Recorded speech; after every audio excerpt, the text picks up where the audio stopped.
Evening, everyone. It's 6:30 and calling the meeting to order. If you have a cell phone, please make sure it's in the silent mode. And I'll do a roll call to conform with the quorum. Mr. Bailey? Here. Mr. Benesh? Here. Chair Dean Ward's here. Mr. Stockard? Here. Mr. Wooten? Here. Great. We have a quorum. And now, if everyone would please rise for the pledge of allegiance. Pledge allegiance to the flag of the United States of America and to the republic for which it stands, one nation, under God, indivisible, with liberty and justice for all. Thank you, everyone. If you're here tonight to speak before an agenda item, you will be allowed to speak during that item. All you will need to do is raise your hand, then come to the front when I call you. State your name and address, please. All right, has everybody had opportunity to review the minutes from last month? Any changes that need to be made? I will entertain a motion. I'll make a motion, we approve the minutes. I'll second. All approve? All approve? Aye. Any disapprove? Great. Cameron, let's go to new business number 6A. Yes, sir. Thank you, Chair Ward. This is a request to rezone 24.18 acres of property from unzoned to CR conditional residential for the purpose of constructing a maximum of 143 townhomes. The site plans to have public roadways and connect to water and sewer through the existing utilities surrounding the property.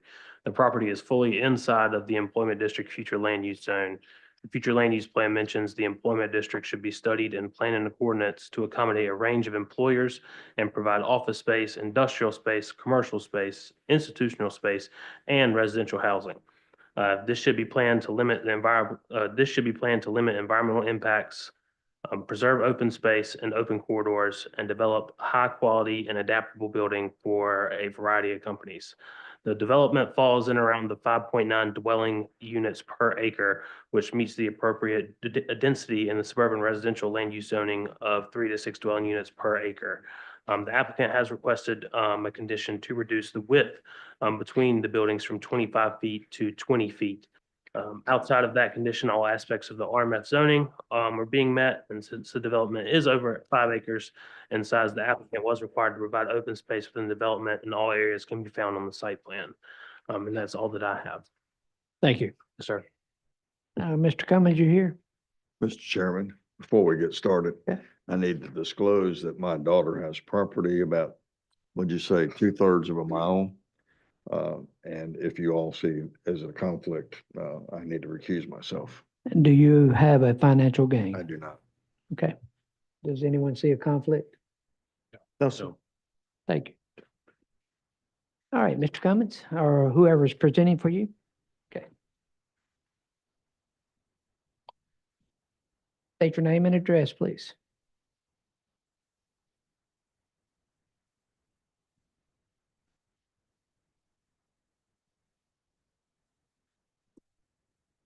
My name is Scott Crucell. I live at 1104 Askham Drive in Cary, North Carolina. I am a PE and the project engineer for Venterra Land Development. I am here today to talk about the rezoning and annexation request for the 143 unit townhome development we are looking to put on Jim Minor Road. Excuse me, sir. Can you repeat your name, please? That'd be Scott Crucell, How do you spell that last name? Krussell. Okay, thank you. No one gets it right. I didn't either. Our site is located in southeast of the city of Graham. We are outside of Graham city limits and outside the ETJ. However, we are adjacent to Graham city limits with Cherry Creek right north of us. We are looking to get annexed in because we need this to use the city sewer and water to get the density we want, and I believe the density that the area needs. So we currently don't have zoning. We are not inside the ETJ. We are looking to do a conditional residential zoning for our townhome development. Mr. Cruz, let me stop you right there. I didn't open the public meeting. I'm opening the public meeting and I will accept what you said prior. Oh, sorry. So our conditional residential is appropriate for this area because we have a conditional residential to the north of our site in Cherry Creek and to the east of our site in Riley's Meadow. When we started looking at this project, we looked at the Graham Comprehensive Plan, 2035 Comprehensive Plan, and the future land use map. As Cameron said, we are in the employment district, and the employment district has a mix of desires, commercial, industrial, institutional. However, we have residential on all sides of us, so I think that the residential district is the appropriate use for this site. For density, we have a max density of 6 per the land use map, so we kind of treated that as a roof, didn't go over it. So we think that we are consistent with the area, consistent with the use, consistent with the appropriate density. 143 is a bit dense, and we think that the area needs it. We have, in fall 2024, TBJ had an article indicating 200,000 homes were required for the Carolina core. Also in 2024, there was an NC housing supply gap analysis done by Boa National Research Group. And they indicated that by 2029, there would be an 88,206 gap of for sale housing units. And that's not just, current inventory with population growth. That is also still anticipating inventory growth from developments like this one. So we need more houses in the state as a whole, but this area especially. We are proposing 3-bedroom townhomes, 2 stories, with about a little over 1,500 square feet, priced in the 300,000 range. We will have an HOA. We have a couple of conditions that we want to add on top of the normal zoning because we want an attractive development. We also had a neighborhood meeting, and I sent out 17 letters to 17 homeowners. We had one person show up to that neighborhood meeting, and we actually did adjust it quite a bit because we had some enhancements from that meeting for the street buffer. So parking, I've lived in a townhome development, and I know that parking, and I think the city can agree that parking in a townhome development is probably the weakest point of a townhome development. Per the ordinance, we need 2 per unit.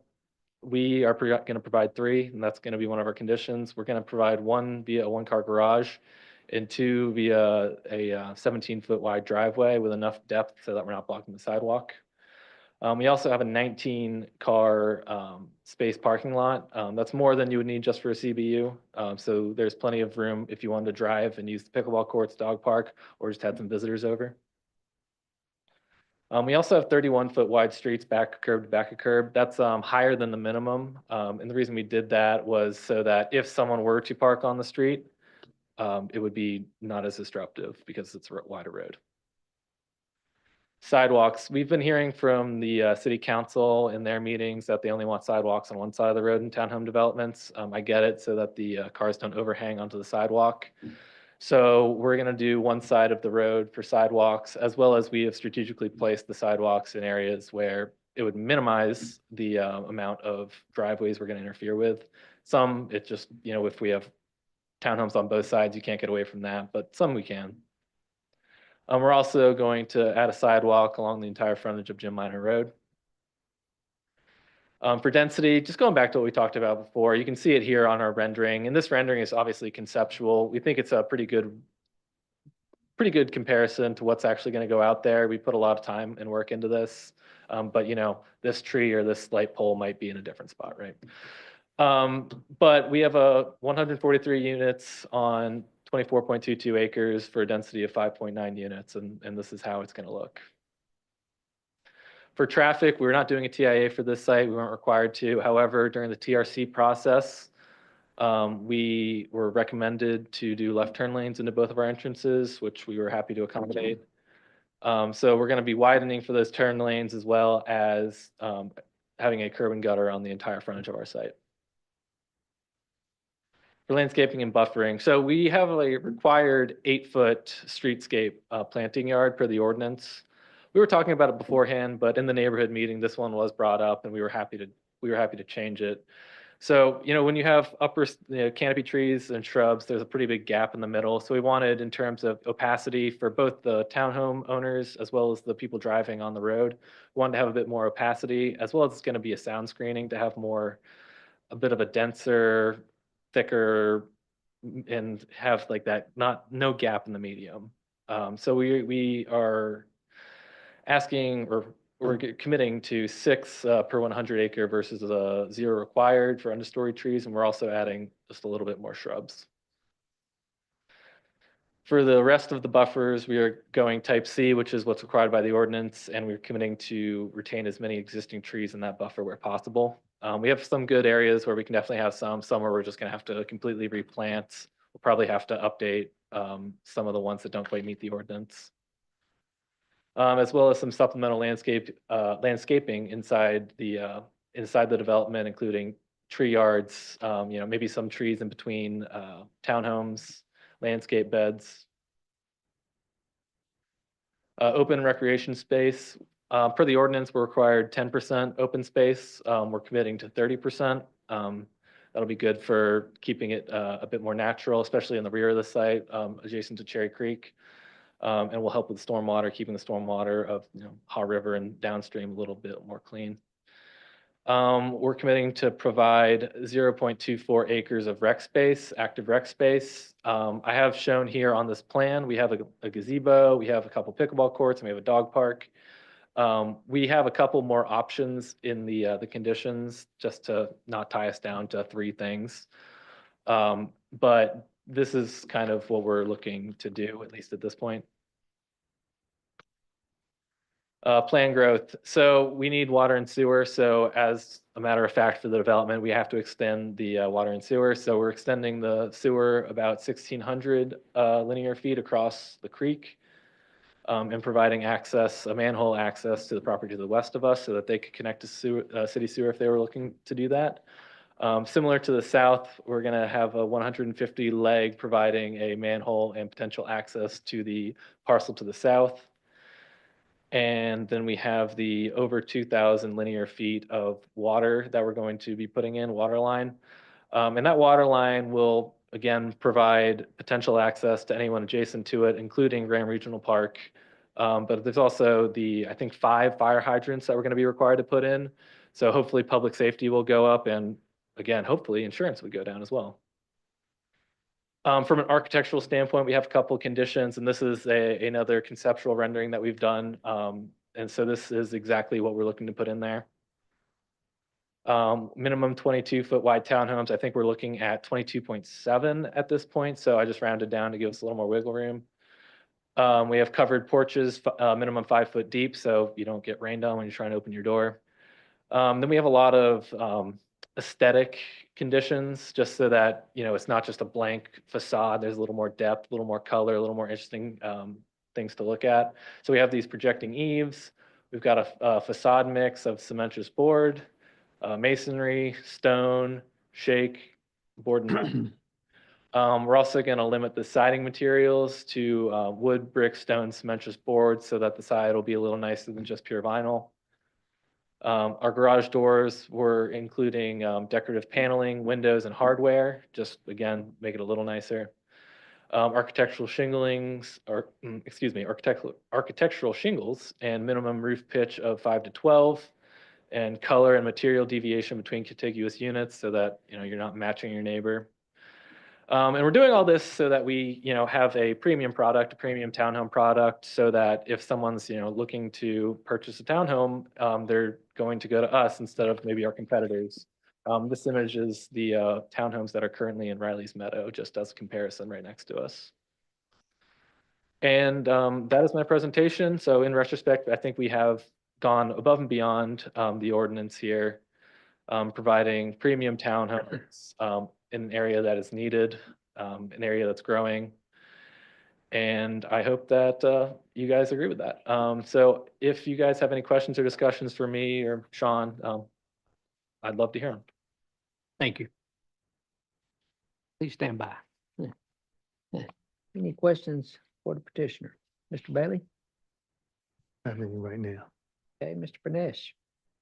One question, Did you point out where mail delivery or Yeah, I can. turnaround? So it is, it's gonna be right here in between the pickleball courts and this parking area. It's probably not perfectly represented in this image, but it's gonna be there. To be adequate lighting and security in that area? Yeah, definitely. I think in terms of lighting, the parking area is probably gonna be the most lit part, I would imagine. At this point, we haven't done a lighting plan, but I can definitely say that for sure. That'd be very crucial to know about your lighting part of it. Around the perimeter of the actual property, any type of security fencing or anything proposed? No, none proposed. I have nothing else right now. Mr. Wooten. Not at this point, thank you. Stockard. All right. Let's see where to start at.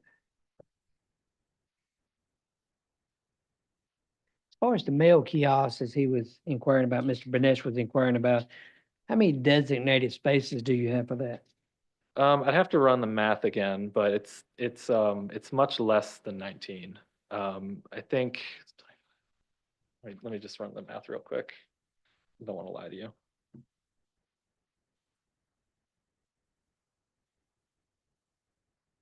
I believe it's 6 is the requirement. Is that including handicap?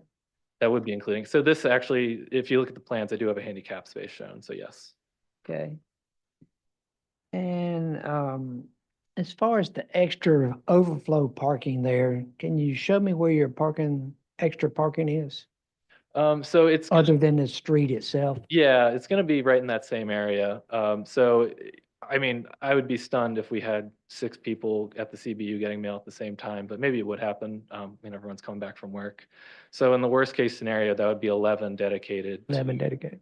11 dedicated to, either someone wants to, lives here and wants to drive to the pickleball courts because they're anticipating being tired afterwards, or you have some friends over. And as far as what is the actual spacing from the garage door to the edge of the sidewalk? So let's go to the plan. I believe it's 20 feet, but I don't want to, yeah, it's 20 feet. 20 foot? So that's actually not technically true. It's 20 feet to the building facade. So since the porch is going to hang out a little bit, it would be more like 25. I think I have a measurement here. That's a standard. Let me See look. that. Yeah. So we got this. So this oh, I can't zoom anymore. So you can't see the actual call outs, but we don't have one that goes all the way to the actual garage here. Mm-hmm. So if you were to actually park here, we're going to have 20 feet from the actual edge of the porch to the right of way, not even the sidewalk, to the right of way. I believe this number is 22 or maybe 21. Again, can't really say for sure. And it's going to jump out about 4 feet because I think the door is recessed a little bit. So this is going to be at least 24 feet to the garage. 24 feet. That's one of our biggest complaints is the cars parking in the driveway, guests coming over, and then it's hanging over the sidewalk and you can't utilize the sidewalk. Yeah, and you can kind of see it a little bit better on this plan. So this pod here has sidewalk next to the home. This plan here has sidewalk next to the home, and these 4 here. So it's 6 out of all of the pods will have that sidewalk issue. And hopefully us providing that extra space to at least mitigate that a good amount. Would that also be correct for if I was looking at building number, slide that map down a little bit, Cameron, where I can see it on down towards the top. I want to see the top. In the curve there, that building right there, This one pod, that center unit, no, straight on up. And Straight up. pod G right there. Yeah, that center unit there. What's the distance from that unit to the road? so it obviously it's going to depend, right? But the minimum will be 20, and the minimum will be, I'm eyeballing it right here on lot 37. So that's going to be as equal as the units, rest of the units. Yeah, yeah, and you'll notice that if you really dove into it, that I have the minimum lot depth at 94, and the math doesn't really quite work out if you kind of push that in a little bit. Right. The reason I have it at 94 is really just because of this lot right here, 138. Just with the curve, it kind of shortened it down a little bit here. But that's just the building setback. It's gonna be 20 feet, period, no matter what. It is possible that this one, it keeps on disappearing on me. This one driveway might be a little bit less than that 24. I'll fully admit that. Just because it kind of gets pinched a little bit, but it's not gonna be less than 20. I can guarantee that. Okay. And as far as your retention ponds, let's talk about those. So we just have one, and we have it as just proposed SCM right here, but we're looking to do a bio retention Biosale? pond, Yeah. with sod. With sod, okay. Are you gonna fence it? That's a question. We are not proposing fencing at this point. However, if that was something the town was like, or sorry, the city was adamant about, I think that we'd be comfortable fencing it. What do you think the approximate depth is gonna be from the top of it to the cell itself with the sod on it? It'll be, I mean, I know there'll be no water standing there, but still. yeah, what do I have? Is this 4 or 5? I think it actually is gonna have to be a little deeper than this admittedly, when I was doing the calculations. 1, 2, 3, 4. So let's call it the worst case, 6 foot of 3 to 1. Okay, all right. You gonna have any exposed pipes there? So you have to have the blow off valves. We're gonna try and minimize the blow off valves just because I'm sure you guys have seen some bioretentions where they have blow off valves everywhere and it kind of looks ugly. Right. So we're gonna commit to minimize them, but you will see the pipes and you will see the outlet structure, which is gonna be the concrete 4x4 square that comes out. Okay.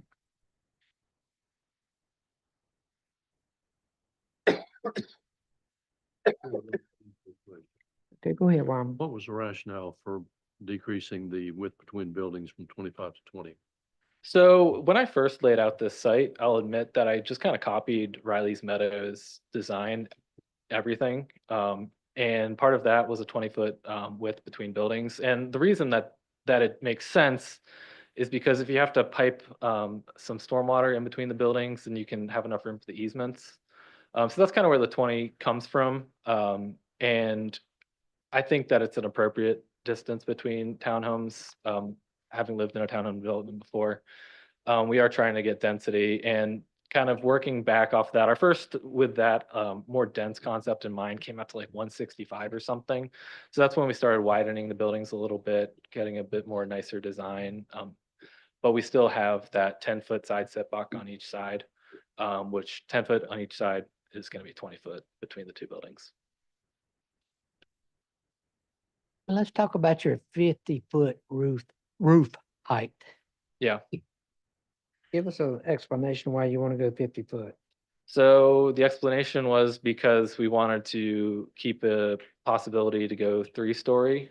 And that was kind of our original idea, was to even have 3 stories across the entire site. That changed, but we didn't change the height just in case.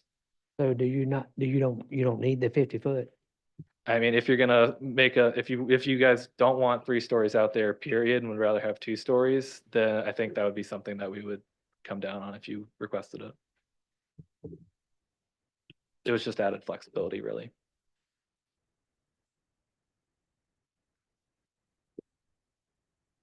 And let's talk about your recreational space there. Yep. Can we go back to that slide, please? Which side are you looking? The one with the green, showing the green. Yeah, that one right there. What's the big open space there for? This?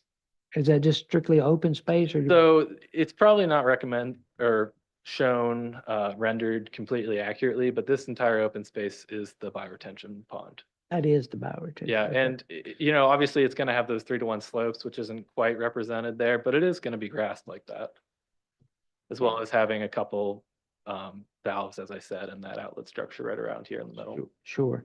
Show me your child play area.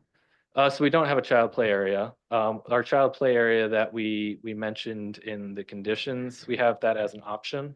So if for some reason we decided not to do a dog park, and maybe you guys are like, well, you know, no one has dogs, everyone has kids, so have a kids playground there instead of a dog playground. So if we want both, where would you put it? If you wanted to do both, we have potentially 2 options. One, we could just get rid of the gazebo. I think gazebos are pretty, but maybe they don't get used as much as people want to. So the gazebo is over here. You could potentially do that. I would argue that having a nice open field here and up here in this corner is kind of an amenity. You know, if you're in a townhome and you want to throw a ball with your kid, where are you going to do it, right? With that being said, oops, sorry. With that being said, you do have, I did it again. You do have some flat area here and up here. And where would your Frisbee golf be? I don't think we're gonna build a Frisbee golf unless someone's beating the table wanting Frisbee golf. Okay. And your bike racks? So bike racks is something that we could potentially provide, even though we don't have it shown here. I would consider maybe one or two up by the CBU, and having it by the gazebo, I think kind of makes sense. Okay. And your dog waste or receptacles and dog park, where would that be? So the dog park is currently shown here. Mhm. Probably not a great place for a kid's playground if we had to swap it, just because it's completely surrounded by cars. Right, the street. However, that's where the dog park would likely go. And for dog waste receptacles, we'll definitely put one inside the dog park, and we'll probably have 1, 2, 3, 4, And the community, I don't know, maybe 7 scattered throughout the neighborhood. that's fine.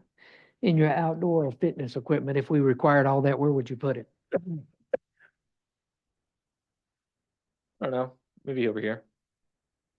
Already designated. Sorry? You designated that. Oh, you can Yeah. have some monkey bars that do dual purpose for kids. I mean, so the reason we added all of those is so that we could have flexibility, just because if for some reason, you know, dog parks are out, pickleball courts are out, no one likes to play pickleball anymore, then we can put something else in there. We're not saying we have to build this, this, and this, you know?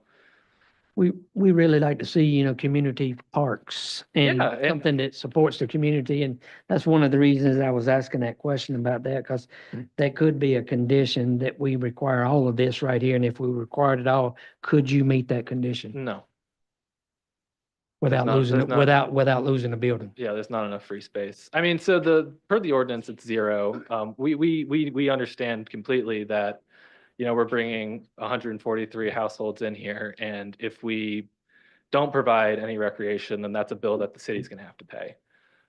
So we're more than happy to provide some recreation space, but, you know, we have a big SCM that is taking up a lot of space. We're trying to do the 30% open space. Which the open space you're using, though, a lot of that's woods, though, isn't it? Behind Yeah, you? I mean, honestly, we could make it wider. There's area over here and over here. We could change the entrances a little bit. Okay, and I may have missed it. You may have told me, but what is the density per acre per unit? 5.9 units per acre. 5.9 per acre. Okay, that's all I have. Does anybody else have any? Couple of questions real quick. First of all, the open space between the 2 rows there in the middle, Yeah, you mentioned just a moment ago. How much space is that, or how wide is that so I don't Doesn't believe infringe that on is the, technically open. townhomes? Yeah, sorry, I don't believe that's technically open space. Let's see if it was highlighted. If it was, that was actually not, but yeah, so it's not open space. Okay, So the lots are gonna be back to back. I can go to the plan and tell you how much distance is between. It's over 100 feet between the actual buildings. But most of that is gonna be grading, honestly. We're gonna go, I think we have a 14-foot flat backyard. I think it's 8% minimum. So we'll have a slightly sloping, so you can have a nice flat backyard. We're putting, you know, concrete porches, some storage area back there. And then it's gonna go down 3 to 1. Then there'll be a small little swale on the bottom side. And then you'll again have that 14-foot back up to that second townhome. So that's not technically open space. all right. Second question, as far as recreational amenities, you're doing a lot of open space in the woods. Any plan for walking trails? We had talked about if there was any desire to have some sort of like greenway down at the stream there. And I don't think the city has anything planned for that. We did talk about that. So I guess the answer is no. There's gonna be a lot of slopes off the side, especially off the back by the stream, which is where you'd want to go. We're gonna have the sewer easement, which you could absolutely walk on. It's gonna be flat, but it's not gonna be paved. That's kind of the best place to go down, because it's a steep site, honestly. It's very topographic. Let's go to the grading plan. So it's would be a challenge, I think, to actually grade down there and have a nice little path. Because this is the floodway, so we can't touch that at all, and we're kind of right there. There's this wetland over here that we'll be disturbing, I think about 0.3 acres of. And any sort of trail, I mean, like, you could potentially try and do something here, but then you have to get an easement to the homeowners. It didn't, and that's still gonna be steep. It didn't seem like the best site for a walking path, honestly. How close are you to the Graham Regional Park? That's, We're very close. Very close. Can someone get the actual acreage for the, or sorry, the actual mileage? It's very close. I think we're, like, if you count hopping over the road, I think we're 2 parcels away. walking distance. Oh, yes, absolutely. Yeah, so we're gonna provide the sidewalk on our side of the road. It's gonna stop because we can't provide a sidewalk the entire way. So I would call it biking distance, but there's not gonna be a sidewalk the whole way, admittedly.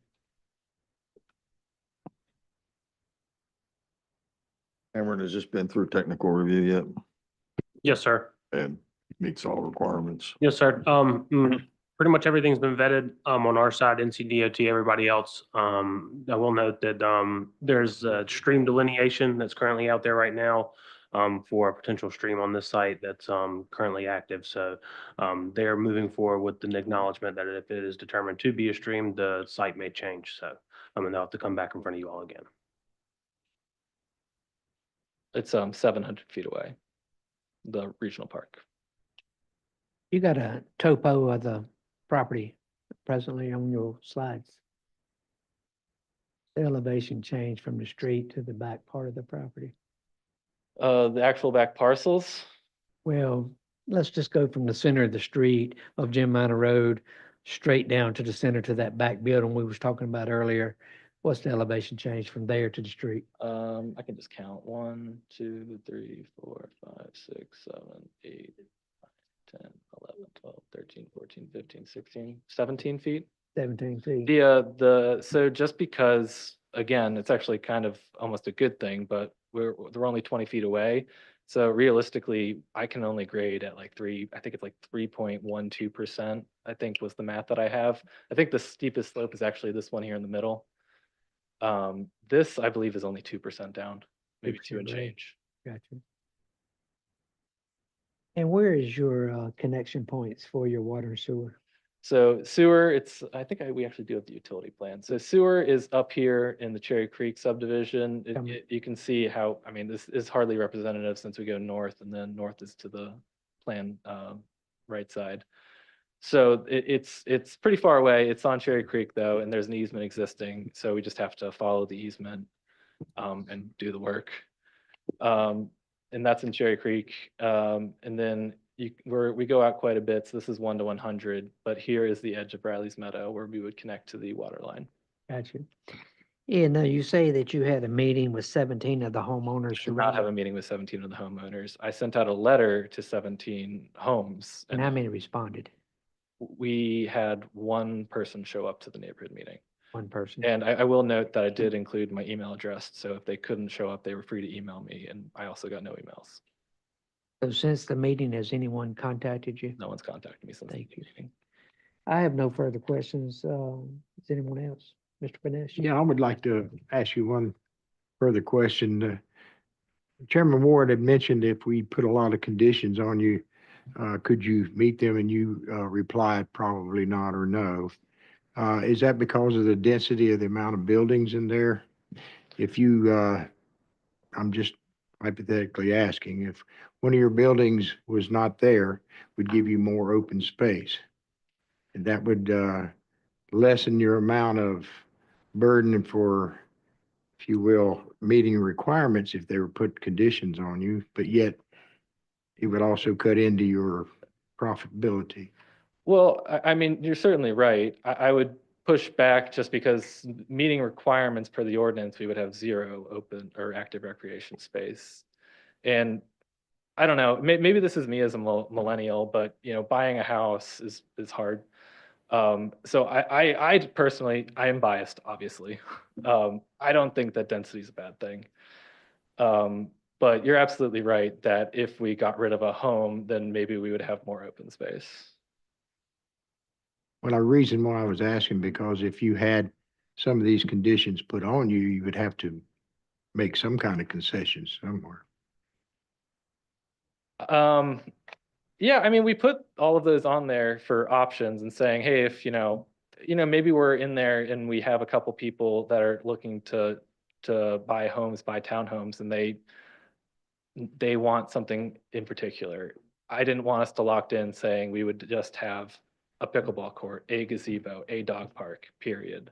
So all of those conditions were put in there just to give us options. And if there's ones that you guys hate and you think that aren't appropriate, I mean, we would happily nix them. I think that this is what we wanted to do. We wanted to do dog park, gazebo, and pickleball courts. So if there's someone that you guys don't like, we would be happy to get rid of it. Thank you, sir. Thank you. Can I see an exterior view of Jim Minor Road? I don't have that in the plan. Yeah, do you want to go to, You have one, Cameron? No, I thought he might have an exterior view because I don't want to see what I've seen on some previous applications that's come before us that border Jim Minor Road, and all you see, everything looks the same with a privacy fence in between each unit. And so that's why I'm asking you, do you have an exterior view of Jim Minor Road? The units? A rendering that we can see?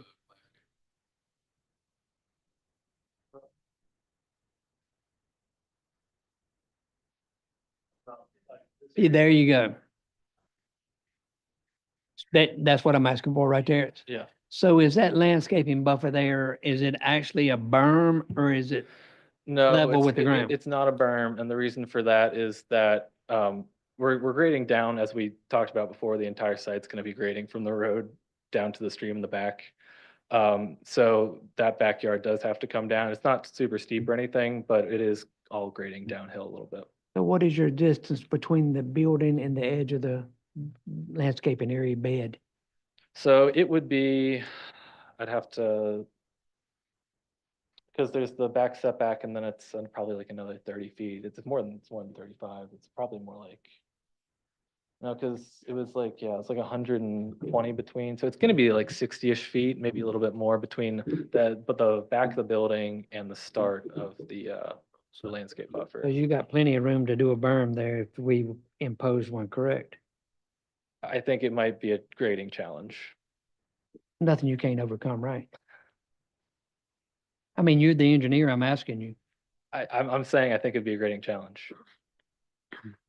Until I went in there and did it, I think I couldn't tell you for sure, but. Do you need a it's few minutes to graded down. calculate something? I mean, legitimately, do you need a few minutes to calculate? Yeah, can I ask why you're talking about the berm? So you can't see the back of the buildings as you're coming down Jim Minor Road and be able to look in the back of the building from Jim Minor Road. I would argue that, yeah, we've kind of already addressed that with I mean, because we talked a lot about the understory trees. Mhm. But you're right that it will be downhill a little bit. So we're still going to have the canopy trees. The canopy trees will obviously go above the understory trees, so it should be pretty opaque. So what caliber of tree are you planting? So we're talking 20 years from now, we won't be able to see in, or from day one? So this is a little bit outside of my expertise. However, I have heard that planting higher caliber trees is sometimes not the best way to go. And to an extent, yeah, obviously you're right that we're not going to be planting full story 30-inch trees here. Exactly. All right, I have no further questions. Do you guys? Anybody? Thank you for your time. Thank you. Mr. Boney. Can I just ask, get a little more explanation of the equivalent of the retention pond? You used some initials, but. So SCM is. Please step up to the mic, please. Sorry, SCM is stormwater control measure, and that's just the same as the BMP. It's just a different abbreviation. However, it's a bioretention facility. So it's going to be, you know, it's gonna go down a couple feet. It's gonna be flat with a sod, so it'll look like a grass field in a bowl. And then below that, there'll be, what is it gonna be? Let's just call it 3 feet of engineered soil. So that soil has to have a certain permeability. And then under that, you have a gravel bed with permeable pipes, so that the water is gonna go through the soil, get cleaned, then go into the pipe and out the outlet structure, and then down, in this one, directly to the stream. All right, but on the green area you showed, yeah, now labeled there as CM, can people walk on it Yeah, with no problem? I mean, Yeah. it's not gonna sink or No. any of that? Okay. I mean, if you know, you did too much, you might destroy the sod. You know, I wouldn't play a football game out there necessarily, but yeah, you could. And then, Mr. Chairman, if I may, one more parking question. I didn't quite understand. At the beginning, you said 19, but I didn't see that add up when you delineated 6 at the kiosk, and then I didn't. Yeah, so the 6 is just part, so you can see there I have in the triangle 11 and 8. And that's just counting the parking that is on the left side and the right side. And That's for, where it all is. That's where it all is, No yeah. secondary plates. No. anywhere else. other than the added extra space per lot. The wide. Yeah, so we're doing 50% more than required on each lot. Thank you, Mr. Boney. Thank you. Thank you. Anyone else here that would like to speak tonight? Come on up, please. State your name and address.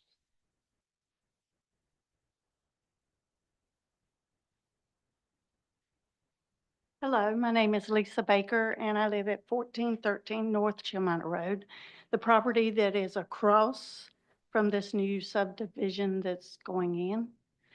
And my concern is the traffic on the road. Is this still going to be a 2-lane road? Or he said we are widening the road. So is that widening happening on his side that he's purchasing?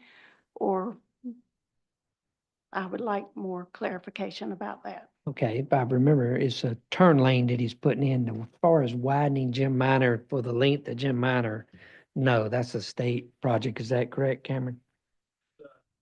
Essentially a state project that would be done by the construction of the development over there. I don't know the necessarily specifics of it, where it's gonna lie on property lines, but it's all more than likely gonna be done inside of right of way or dedicated right of way that may come from y'all's side, if I'm correct. So yes, ma'am, they won't be taking any of your area. Okay, and my other concern is we've owned this property. It was in my father's possession before he passed away. So we've owned this property over 75 years. And during my lifetime, when I would go with him to the farm, and now that I live there, there has been multiple wrecks in that curve. So I'm concerned about that drive being right there near that curve as people are slowing down to turn into this new subdivision. Cameron, would you pull up the aerial GIS of Yes, sir. for her address there and show us so we can compare? So ma'am, you're at 1441, is that right? Or no, 1413. 1413? There's 5 acres Yes. cut out of that 20-acre tract or 21 acre. So she's currently right here where this 152440 is at, and this is the site through here. And give me approximate location of where their driveway was located. They had 2 entrances. Yes, sir. Show me their closest entrance to her. Okay. It's essentially right in this. Somewhere in that area. neighborhood right Yes, there, sir. so, Mhm. okay, Not directly up against her. right, But, right. in the vicinity at least. Okay, thank you, And I Cameron. don't know if there's any lot lines over here on this other side that we can kind of delineate, but no, sir. Okay. Have to get the scale out and determine exactly feet and everything, so. Go back to that and just give me approximate. It's 100 feet or more, I know it was. From, From her driveway to approximate area, and we'll give her plus or minus 50 feet. so, That's 200 plus feet if it Yeah. was there, yes, sir. plus or minus, so it could be as much as 250 or 60 feet. Okay, all right, thank you. And just for reference, I know you were asking earlier, Graham Regional, or is this Graham Regional? Yes, South Park is right here. So proximity from there closest lot line about 650 feet All right, from their closest lot line. thank you. Anything else, ma'am? I've got it noted. Anything else? I just have this thought of looking over a sea of townhomes. So if we could keep it not 50 feet tall. We're working on that. I think the builder there is willing to work with you. I think they want good neighbors and I think they want to Yeah. be good neighbors also. Thank you, ma'am. Anyone else like to speak? Come on up, please. Come.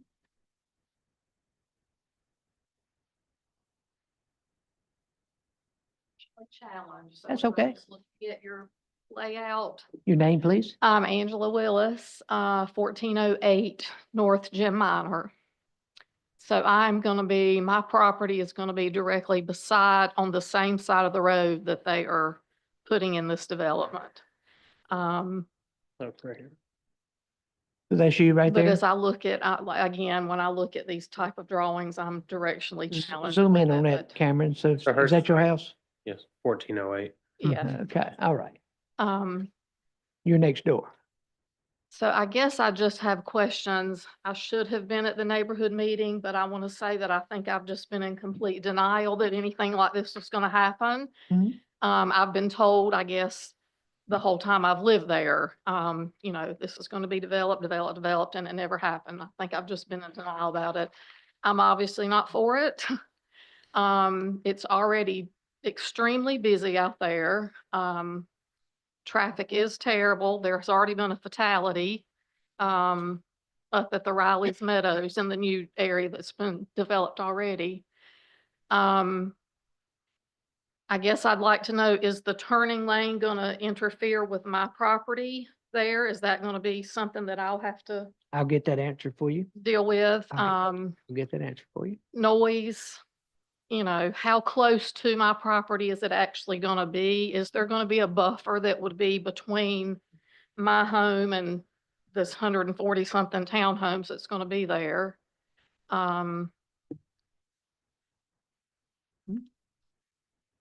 Like Lisa, my neighbor, I mean, the height of them, the density of it bothers me.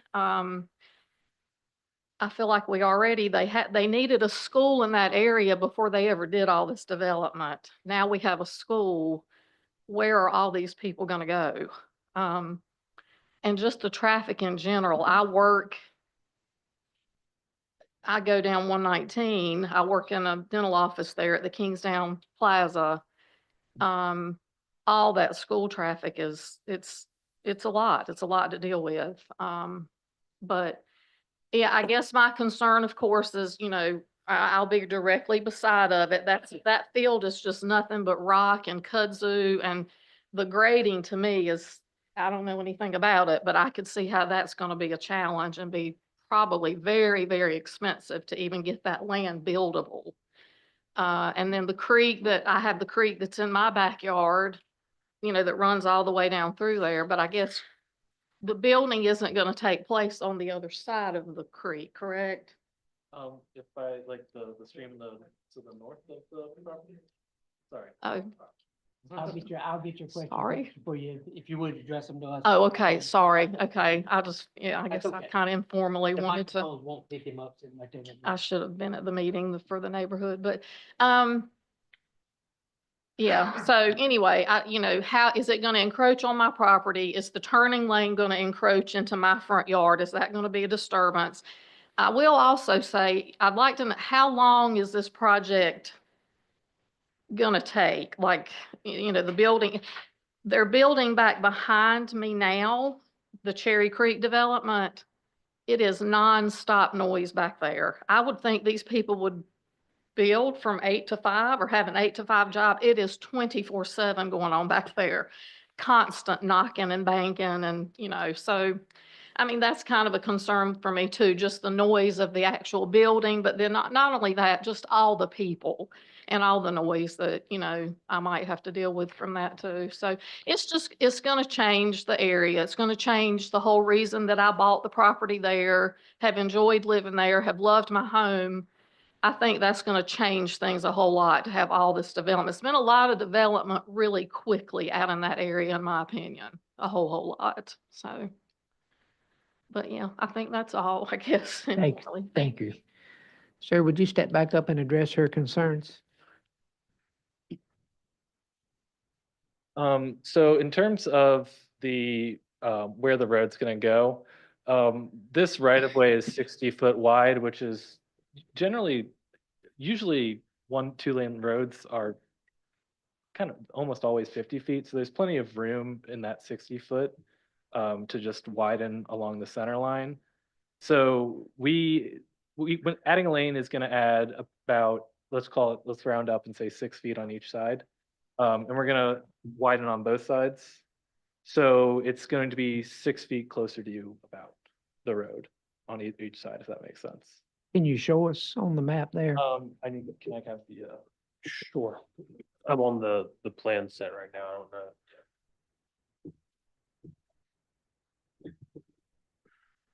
so if we were looking directly down here, this dashed line, actually, I believe conveniently is the, existing property line right here. Sorry, existing edge of pavement line. And it's gonna be pushed out about 6 feet here. It's a little bit better on the other side, actually, since we're necking back down, because we're widening for the turn lane, so you don't just, go out 6 feet right at the spot. You have to taper in and taper out. So, I mean, I couldn't tell you, it's probably about 6 feet right here, going to 0 feet at the end. So that'd be just past the edge or right around the edge of her property line? Yeah, and we have this shown as double striped. I think that we could absolutely, assuming the DOT agrees, have it dashed so that at your driveway, so that, you know that you could pass through it, but it's also obvious to maybe a guest that you could take a turn there. So you'd have still full access right in, right out, or full access. You could take a left in, left out, right in, right out. In terms of, we have the, a 20-foot buffer here, so that's that planting buffer, adjacent to your property. That is going to be as existing trees as much as possible. And then we're going to add trees where there aren't any trees on the property line, on our side of the property line. So that you can't see through. The exception admittedly will be right here at the easement, because we're not gonna plant a big tree where we have to put a sewer in, potentially have a sewer repair. Easements are usually left, just grassed. So there will be one hole for the, one hole for the buffer. But everything else will be either as it is existing or denser than it was. Were there other, what am I missing? Ms. Willis, did you have another question that he hasn't answered? How long it would take? How long it will take you to do it in the hours of operation? Yeah, is there operation limits in Graham? That's not something that I'm like time limits. I think there's a start and stop time. Yeah, I think would have it's, assumed I so. want to say it's, I don't know off the top of my head, Yeah, but I don't anywhere know that between either, 7 to but 8 o'clock in the morning, I think is the Yeah. earliest start time until 5 or 6 o'clock in the afternoon. Mhm. So that's the Graham standard, I believe. Yeah, So- and I mean, not to, shoot ourselves in the foot, but if they are, if we go over or if the neighbors go over, you can call and tell on them. Are y'all opposed not to working on Sundays? Yeah, we're not gonna work on Sundays. Yeah, I don't think we work on Saturdays either, really. Okay. All right. Any other questions, Ms. Willis? Wait a minute, Mr. Bonner, I'll get you in just a second. Ms. Willis, you got anything else I want to follow up with? Can I just ask you?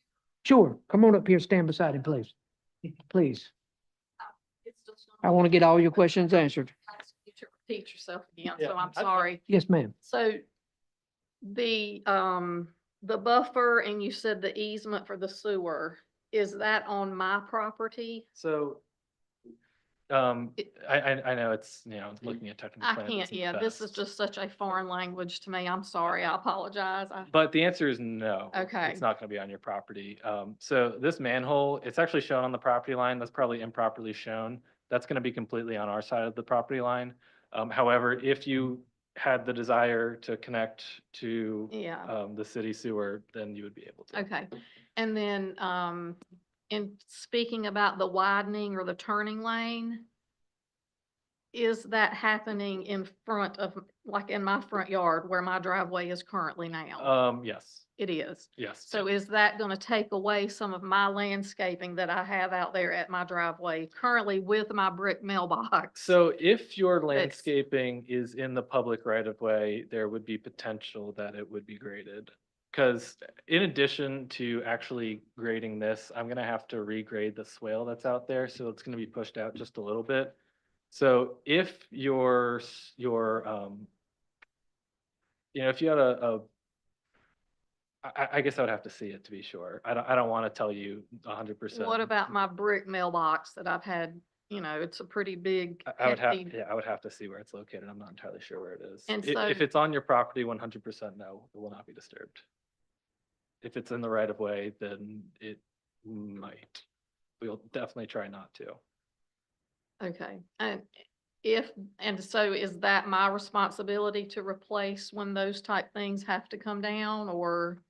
Sean, do you have Like- a response for that? Okay. Mr. Cummings, state your name, please, and your address. Yes, sir. So Sean Cummings, I live at 716 South Fifth Street in Mebane. Thank you, Mr. Cummings. So we would be happy to address that and take care of that for you. In addition to that, I don't know if this would be helpful. I just asked Lisa this question, but I think I'll say that you'll think about it, but it's probably a no. But we want to be as good of neighbors as we can and go above and beyond when we can.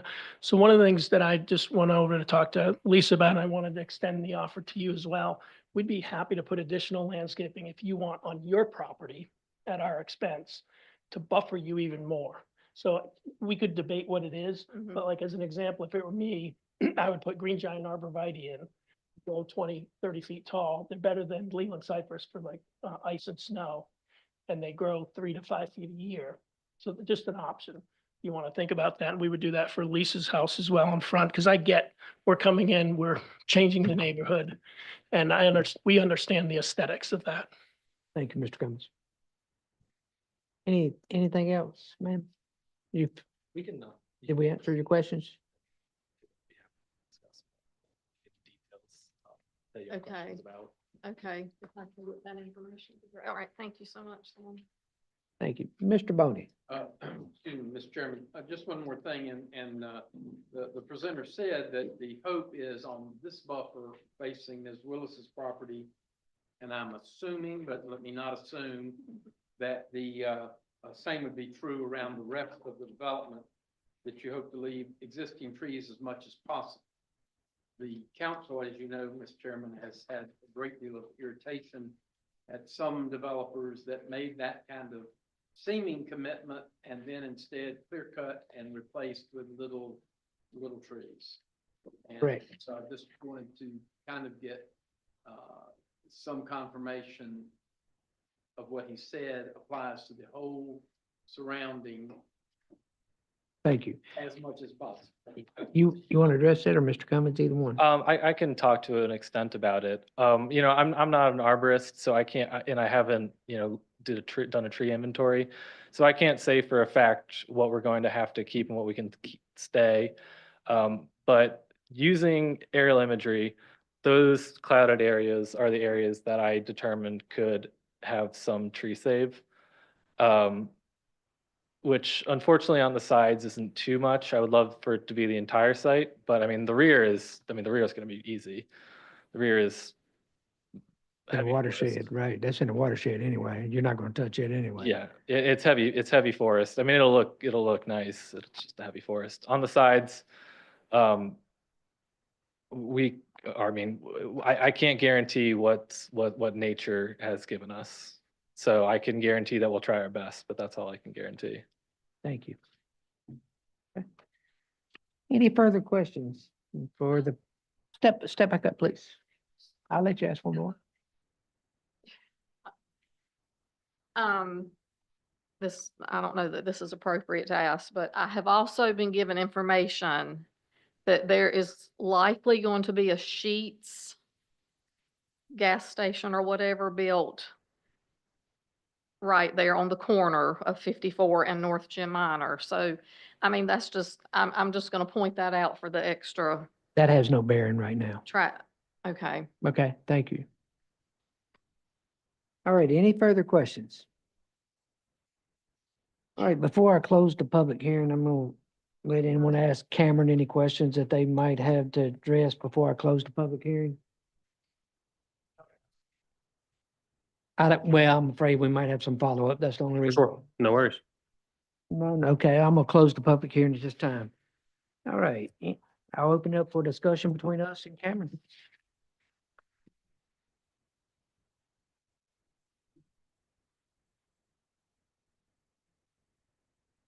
The mic on? Yeah, Yeah, I was gonna ask a question, Cameron, on that. I guess it would be that left side right here, where she was talking about her creek runs down. Isn't there a severe drop off back there? Yeah, okay, From the street all the way back. okay. That's what.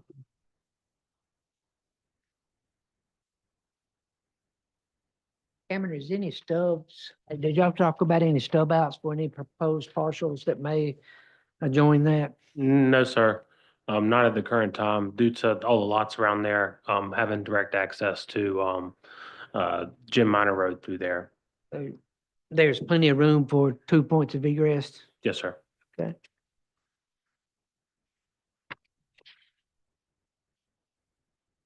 The comment that I would have is about that max building height. You might. Get a little closer to you, Mike. The only issue your that I mic's- might have Your mic's not is on. about that, it's on, Okay. yeah, it's on. Is the maximum building height 50 Mhm. feet? What is the normal building at 35, 37? So for multifamily, there's not a max building height requirement in our development ordinance because all of the townhomes have to meet the RMF zoning standard. The max height standard for typical homes, single family homes are 25 feet, I believe, here in the city of Graham. Some of course do extend up to that 35. I believe one of the other townhome developments that we talked about previously was requesting 35 feet in height as well with the same kind of two-story dimension. But there's not really a height requirement when it comes to these in particular in our ordinance. I'm not sure that 3-story townhomes would be the most appropriate. Yeah, that's what was the staff's opinion about 3-story townhome? There's none that comes to mind in my eyes. We didn't make any comment on it. The only thing I think that was brought up was the width of the road to be able to suit the fire ladder for these areas and providing that 31-foot back of curb meets that requirement. So they're not requesting any conditions that are going against our ordinance. If that lot were to be RMF zoned right now, they would be able to build them as is. Okay, thank you. I'd just be concerned if they went 3 stories on the property line that adjoins Miss Willis's property. I would be concerned about that. So if it was a consideration of any of the board members to introduce a motion to approve, put a limitation on that one side there, that one set of buildings, that it could only be 2-story maximum height. Is there a maximum height in mind that you would think would be in that regard?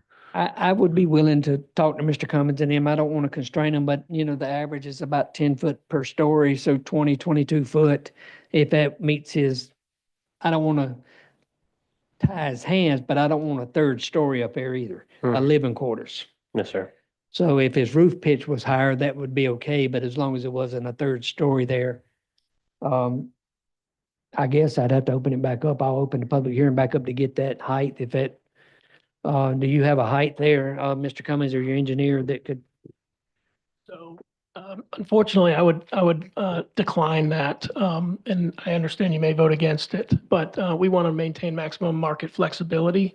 And we're doing a project now. We will be doing a project like that in Mebane with a 3-story project. And Mebane just approved another one prior to us that is a pretty good project. And part of the market is, I would call it, it's a market, the market should decide that. I don't think the council or the planning board should decide the height per se. It's not against your statute. And so we would decline that respectfully. And I appreciate that, but I understand the concerns of the neighbors next door to Yes, you, sir. that there's no privacy there. If you clear cut all the trees, there's gonna be no trees at that height. Right. And I didn't ask Miss Willis whether they had bedrooms on that side of the house or if people could see, and that's why I was only asking if you would concede to that. on the left side only, Just the left side only is the only thing I was talking about. I would do that. That one building there, which was 1, 2, 3, 4. I think it's So you two got pod, buildings. Yeah. but that I'd be Two willing, buildings there. yeah, that I would be willing to do, Yeah, just that- not the that's the overall. only- I'm sorry, I misunderstood Yeah, you. that's the only thing I was. Yes, sir, we would do that. Thank you, Mr. Cummings, for working with us. so that's pod A and pod B. Pod A and Pod B? Yes, sir. Sure. My question though is you had earlier raised the same issue yourself with respect to those along Jim Minor Road and whether they were going to stick up above the, tree line and so forth. And that is correct, but there's no one here opposing across the street. And I think we can address that if it was to be approved with the berm and landscaping requirements that would shield from that over there. And I'm sorry, what were those two buildings? Pod A and B, so it's lot 1 through 10. Okay, any other further discussion here? Let's ask you to close the public hearing again. I'll close the public hearing. Thank you. Several comments. Okay, I like the idea of the 3 parking spaces per unit, I do too. like 31-foot street width. Mhm. Very good. I like the fact that they've included recreational space. And have a number of different options. I don't think we should, lock them into any particular one. I like the idea that they have a number of options and some space set back for that. And the minimum open space proposed is a good bit more than what is required, so. 30%. But you are considering the open space that they were showing as part of flood zone. Also, that's non-usable to begin with. Right. Okay, That did not escape my attention. good, good. I'm glad you brought that up, Mr. Wooten. I agree with the recreational space, but I think that there needs to be a requirement of a number of amenities, whether it's 1, whether it's 5, whether it's 2. That's whatever the board decides. I'm okay with that, but we've left it open to so many different developers over the past, and they always go with the cheapest route. I don't know Mr. Cummins personally, but I have seen some of his projects. And I'm impressed with some of his projects. I think Mr. Cummins does a top-notch job. And I don't think he's gonna cut the residents around the community there short. I think Mr. Cummins wants to be a good neighbor, and I don't know him personally, never met him. But having said that, I do think we need to make some type of recommendation of at least 3 or maybe even 4 of the amenities. Or give him 5 and let him pick the 3 that he wants. And let him pick the 3 that he wants. I think he's allotted 3 spaces.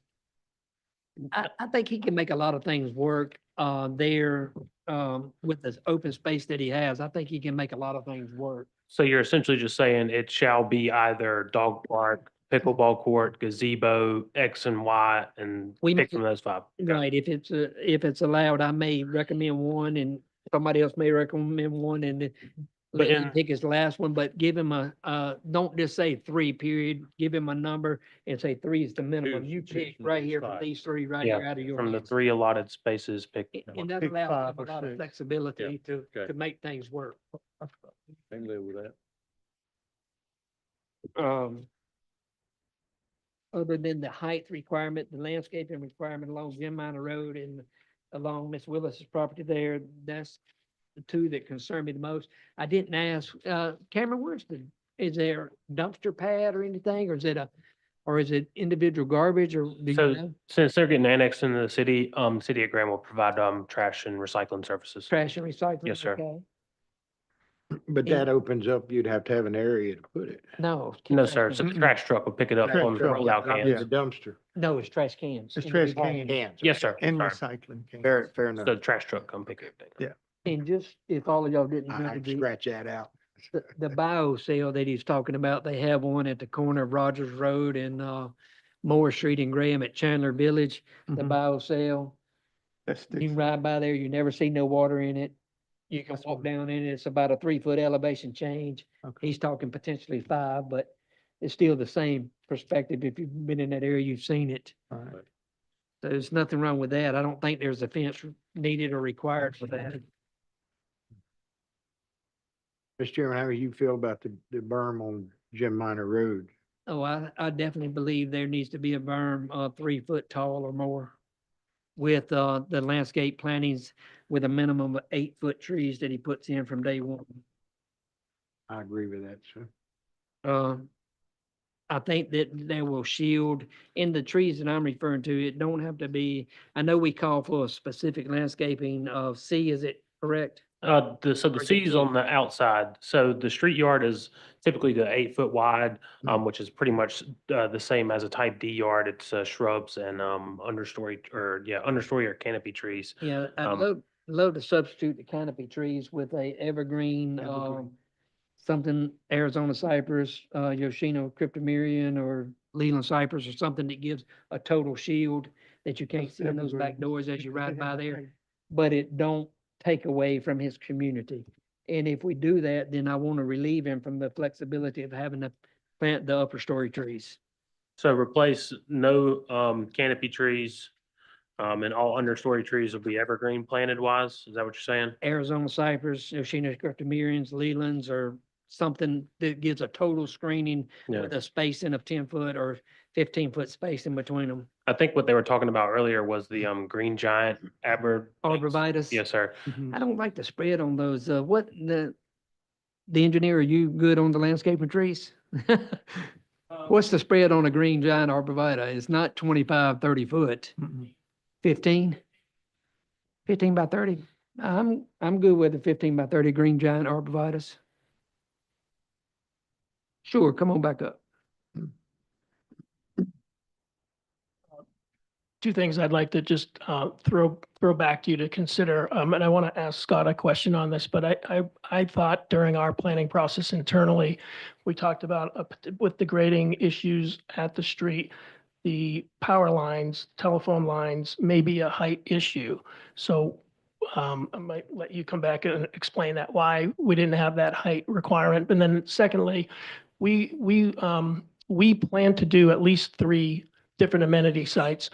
I would respectfully ask that the planning board not make a concise decision what those should be and instead leave that to council.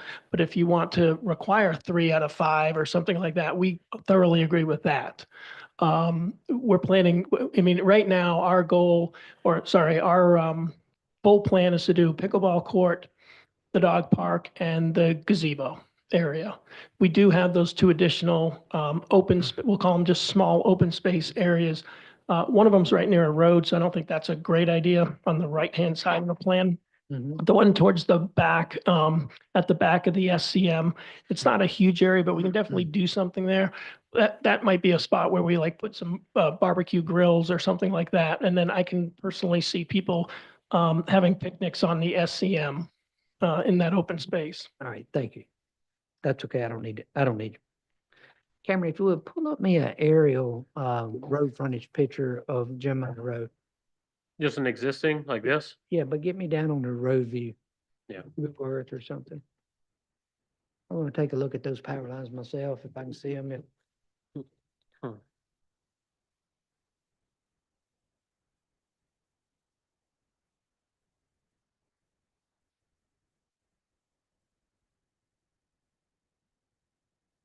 This it right? A little further down. Further down. and- Yeah, it's this way. I Yeah, apologize. there you go. There we are. Yeah, that partial there. What is that, just that one line there? Mm-hmm. Right. We're not gonna, Kinda see.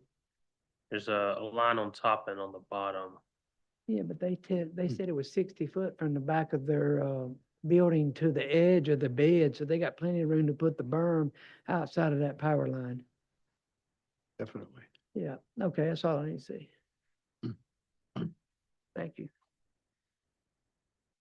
Any further discussion, about the amenities? I know what Mr. Cummings wants, but does anybody want anything any different? Okay, I don't know about that gazebo. I mean, I'm cool with the pickleball and the dog trail, but just throw a gazebo out there, like you said. and that's it, Cameron, show me where that gazebo was again. on the bottom. So it's Bottom this left, active open space area Yeah. right here. but there's, give me an approximate measurement of that open space there. It's 0.10 acre and 0.15 acre, Oh, so it's a quarter an acre. quarter of an acre. Mhm. And that's just the open space area for itself, but of course the gazebo is not gonna be a quarter of an acre. So, Mr. Bailey, you got something different you would like to? Something to give a little bit more, 0.25 acres, I should say. how much utilization, you just, I mean, I think we had discussed this before Yeah, the gazebo about is contractors coming in and just 0.25 putting a acres, gazebo right. up and no But the total utilization. open space is. Maybe a 0.25, or is it basketball court or something like 0.10. that. I don't know what that space, So it's 0.10, not 0.25. There's two The open point- space areas through here. how I big is it apologize. again? It's 0.10. There's two open spaces. One's an Yeah. active open space A, and the other one's just open space D. That's 0.15. So it's less than a quarter, Yes, sir. Sorry, a tenth. Less than a quarter. It's a tenth. Yes, sir. tenth of an acre. Ain't not- How you can get that They in ain't gonna there? get that, not a tenth. You want the barbecue grills there instead of the? Yeah, if you because was- if you have a gazebo, you just got a shelter there. You normally have a grill or a picnic table, something around there to. I'm just opposed to the barbecue grills and the picnic tables because, you know, everybody's got their own home there. And the guys that live in those units right next to it, you know, who's gonna come down there and cook beside their house and sit down and eat? I'm just opposed to the bar. I think that's really a waste. I don't think it'll be as used as much. It may. I have never lived in a townhouse community, but maybe people don't own grills that live in townhouse communities and it would be beneficial, but I'm not opposed to what you're saying. I don't know. Right, we gotta figure out what can go in that point, tenth of a space besides. Well, you the got shelter. the dog park and the pickleball is Ball. good, Right. but you had a pretty good selection there. I Mhm. mean, I think they're open to pretty much a lot.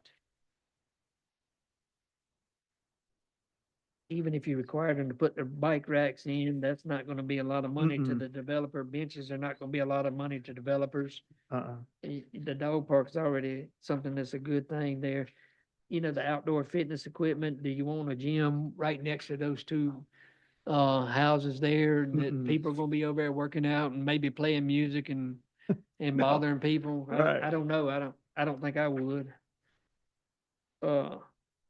I think it's a great project. I think we just need to figure something out with the restrictions that will make the adjoining property owners great and like it, and that will be something suitable for Mr. Cummins's development to be able to be profitable. That's all. This needs to be a good fit for the community. I think it's a good fit there. The density is kind of deep and steep with a 143, but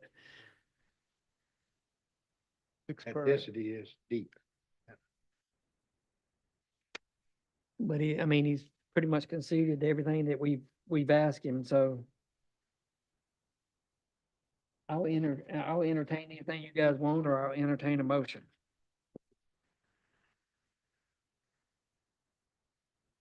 I'd say we, hash out some specific conditions that everybody will potentially look at, so that Okay. if we do make a motion, we have that set list of conditions that you all are in agreement upon, so that we're not kind of adding on to the motion in the middle and things along those lines. So, Right.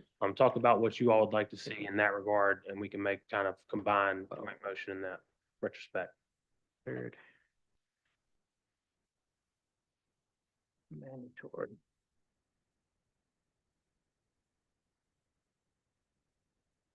Burn, Jim Manor Road. Minor.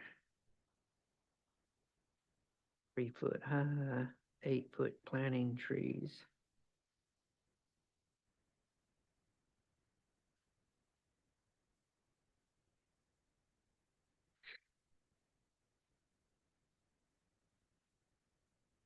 Plot A and B, Home 1 through 10. buildings, A and B, 1 through 1 through 10. 10. All right, and so let's do 5 amenities with 2 mandatory of the pickleball and the dog park, and Let the them third one, choose. let him choose the third one, but 3 mandatory total, but 2 we're gonna designate, but give him 5 to pick from. Fair enough. Okay. What do you think there, Mr. Wood? Y'all got? I have to pick from, Well, and it makes it pretty tough if you put him, I think the Frisbee might be out because of the, Yeah, I'm you- looking at this list, the Frisbee, I think would definitely. be No, out. that's, you don't have enough space for I that. don't What, think- what would be the point of bike racks? People are gonna keep their bike. well, I think that ought to be a mandatory gonna thing let- anyway. 'Cause That's that's gonna not go gonna, up by that's the not gonna, pickleball Let him court. pick it anyway. let so- him put that, make that mandatory anyway, because that's not gonna be a big expense for him to put a bike Yeah. parked back there at the mailboxes where he's already at anyway. Right. It's just a, space. He can utilize one of the spaces maybe and just put it as 3 bike parking places. Kind of in agreement with you on the grills. I don't know that anybody would No, use grills. Take all my stuff and go over here no. and use grill that somebody else has been using and didn't clean up, you know, that sort of thing. I think the only thing we're left with is really the gazebo is really something he was willing to do anyway, is Right. I'm good with a Just let him gazebo, do the open gazebo. play lawn. let him do the gazebo. That gives the 3 and we can give him the bike rack. We want to make it automatic. But yeah, the bank was what. Bike rack at mail receptacle. I really think that's useless over putting a bike rack back there, even requiring it, to be honest, after I think about it. I really, that's just an expense that nobody's ever gonna use, and it's gonna take a parking place.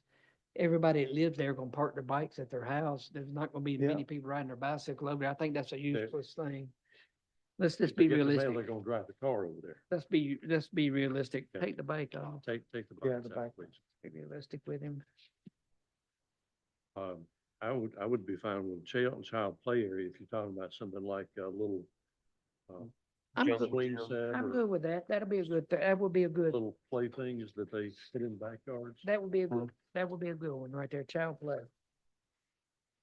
You want to be specific? Options. I don't want to be specific, and lock them into something. Well, You could say equipment, child play equipment. Yeah, Child play you gotta equipment. come, yeah, you gotta, As opposed to child play area, which. Yeah, it could just be grass, Grass. for sure. Yes, sir. I just want to, Okay, yeah. I want to ask Mr. Cummins one question. Mr. Cummins, you ever done a child, play area at any of your developments anywhere? Have you ever done a child play area anywhere at one of your developments? Was it equipment or was it just strictly grass? Okay, thank you. So out of the 4, that we got a child play area, gazebo, pickleball, and dog park, what's 3 mandatory that you want him to have? And give him an option if he wants to put the 4th one in. For child play area. gazebo, Dog dog park. trail, that's 4. So you want all 4? Mhm. So the dog park is not really gonna require much So except a I- fence I- around it. I would not put the gazebo, as Okay, so the gazebo you would not I would recommend. not recommend that. Okay, I would. Are y'all go okay with with that? I'm good with that. That's What I kinda said, wasting don't, because, space. I Mr. mean, Stockford? Yeah. come on. What- Let's- What I can Another see one is of the child desk collector. play area Right, and a pickleball court, adult and kid. Mr. Cummins? I do want to give maybe a word of caution to you. I think you're not thinking about the HOA in the future. And if you tie this project to specific amenities, then they're not going to be able to change them in the future as things change. And I think that's a mistake on your part. I appreciate that, but ask for the HOA to decide after the fact. After They, you get they there, can't decide after the fact if you make it a condition. if I make it a condition, though, Right. they can change anything in there as far as what the community votes for. Whether they want to upgrade equipment, not upgrade equipment, but it will always be a child park there. I don't want to give the HOA the flexibility to do away with the child park. Okay, then I'm just going to tell you that we'll respectfully decline that and leave that to council to decide. Okay, thank you. I think you can put that in your recommendations, but I don't think that should be mandatory. So, Mr. Wooten, you want that as a condition? I would say so, yeah. Okay, child, pickleball, and what was dog that? trail. Dog. Okay, so the gazebo's out. Is that okay with you, Mr.? Yes. Mr. All right, what else we got? I got that. The berm. Berm? I think the, On Jim Minor Road. then the condition is already got in there with 25, 20 feet instead of 25. Okay. Between the buildings. All right. Do y'all want to make it or y'all want me to make Go it? ahead. You got it, group right in front of you. You got the notes. All right. I will make a motion that we approve the following on the following conditions. The following conditions will allow the plat plan as 140, was it 143 units? Is that right, Cameron? 143 units with units A through A and B, 1 through 10 being two-story only would be the only restriction there. The rest can remain as is. That the proposed amenities would be a dog park, a pickleball and court or pickleball courts with the S and child play area with equipment. A berm along Jim Minor Road for the length of the property on Jim Minor Road. 3 foot high with a minimum of a 8-foot planting of green giant arborvitaes or equivalent trees for screening spaced at 15 foot apart.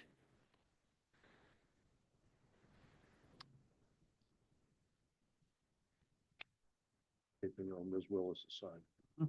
And the landscaping on Miss Willis's side there, only back to the sewer, easement there, to the sewer easement, a required screening also of the green giant arborvitaes there with a 3 foot high berm.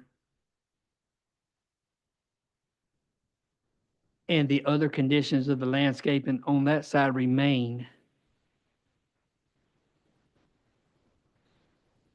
And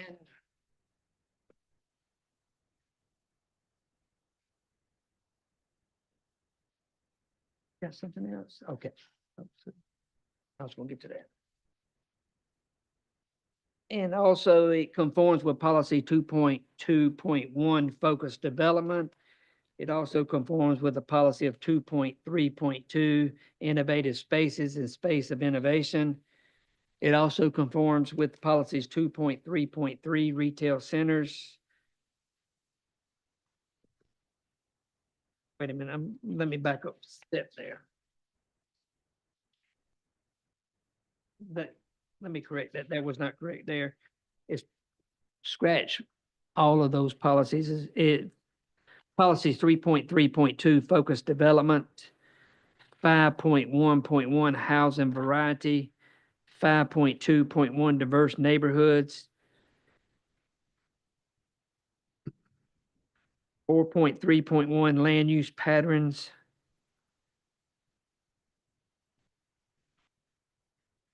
I don't think it meets that.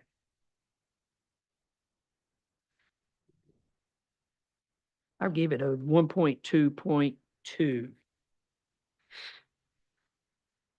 And that based on the rezoning, it would be consistent with policies 3.3.2, 5.1.1, and 5.2.1, and strategies 1.1.2 and 4.3.1 of the Graham 2035 comprehensive plan. Do I hear a second? Second. All in favor? Aye. Any opposed? Aye.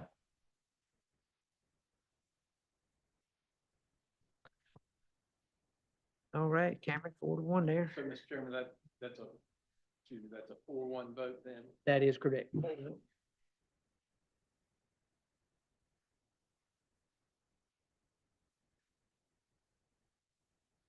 All right, Cameron, let's move on to next. Thank you, Mr. Cummings, and Yes, thank you, sir. Ms. Willis.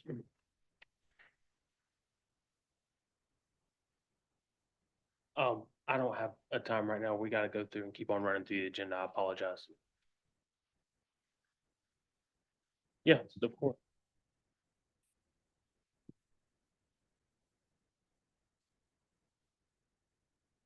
Sure, that's yours is over with. You can ask. I'm unclear, on the, landscape buffer to the west, if you're saying that's on our property or on her property. Are you calling the property adjoining Ms. Yes, Willis' land? yes. It's on your property. Okay. we were suggesting that we would put it on her property. I'm not sure, if.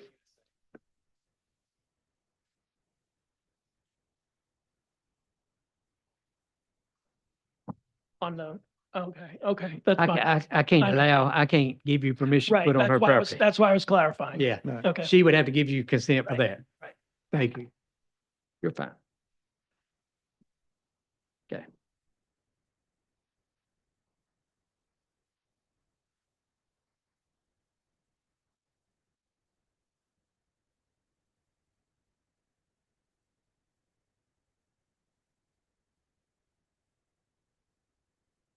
Is Mr. Huffines' battle coming before us tonight, or is it being tabled? I mean, I was kind of under the impression it was being tabled, but we're open if you're here. All right, let's carry it on, Mr. Cameron, if you would. Yes, sir. Thank you, Mr. Chairman. So this is a request for special use permit. It's an initial hearing prior to city council for a unified business development, heavy UBD for short, for a property located at 1205 East Hardin Street. The applicant has a set of approved plans, for a proposed single-use building currently on the site approved by the Technical Review Committee. The applicant has requested to turn that building to a multi-tenant use type, which requires the application for special use permit under the Unified Business Development use. The parcel falls in the corridor, or the business corridor, or commercial corridor, future land use zoning, and the suburban residential corridor as well.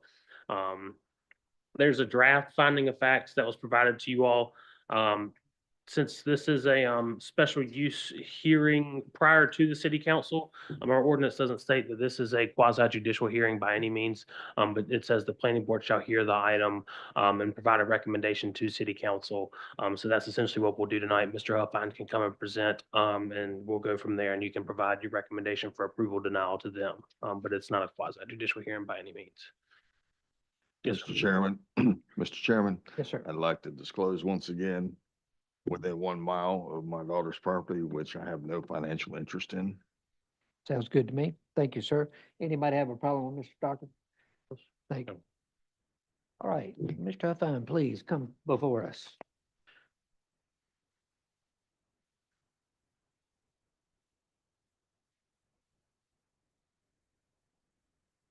Thank you, Chairman Ward, members of the planning board.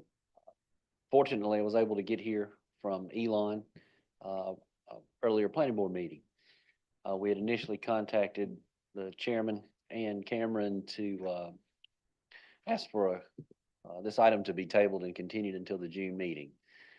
If it suits the board, we're certainly can do that. We can defer till June, or we can hear it tonight. I can work however you see fit. I'm ready if you're ready. Okay. Mhm. Let me just start by saying this property was originally rezoned in the 2021 timeframe. We brought it before planning and council, and at that time, we did not know that the unified business development was necessary to have more than one tenant in the building. This was to be a copy of a similar facility that we did in Mabin at the Lowe's Food Shopping Center across from Graham Dermatology, where UNC Healthcare occupies that space. In the past 5 years, things have changed, and the ownership has asked us to bring before you the option of bringing multiple tenants to this building. The project has been approved through Technical Review Committee. The construction plans have been approved and permitted. The site is currently under construction. But before we make a decision on the vertical construction of the building, we would like to present and make a request that the unified business development be applied to this property so that more than one tenant can occupy the building and give the owner more flexibility as he moves forward in construction. That is the gist of the request.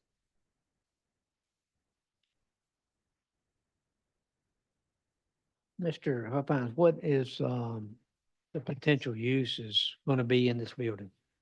It's everything that's in the light industrial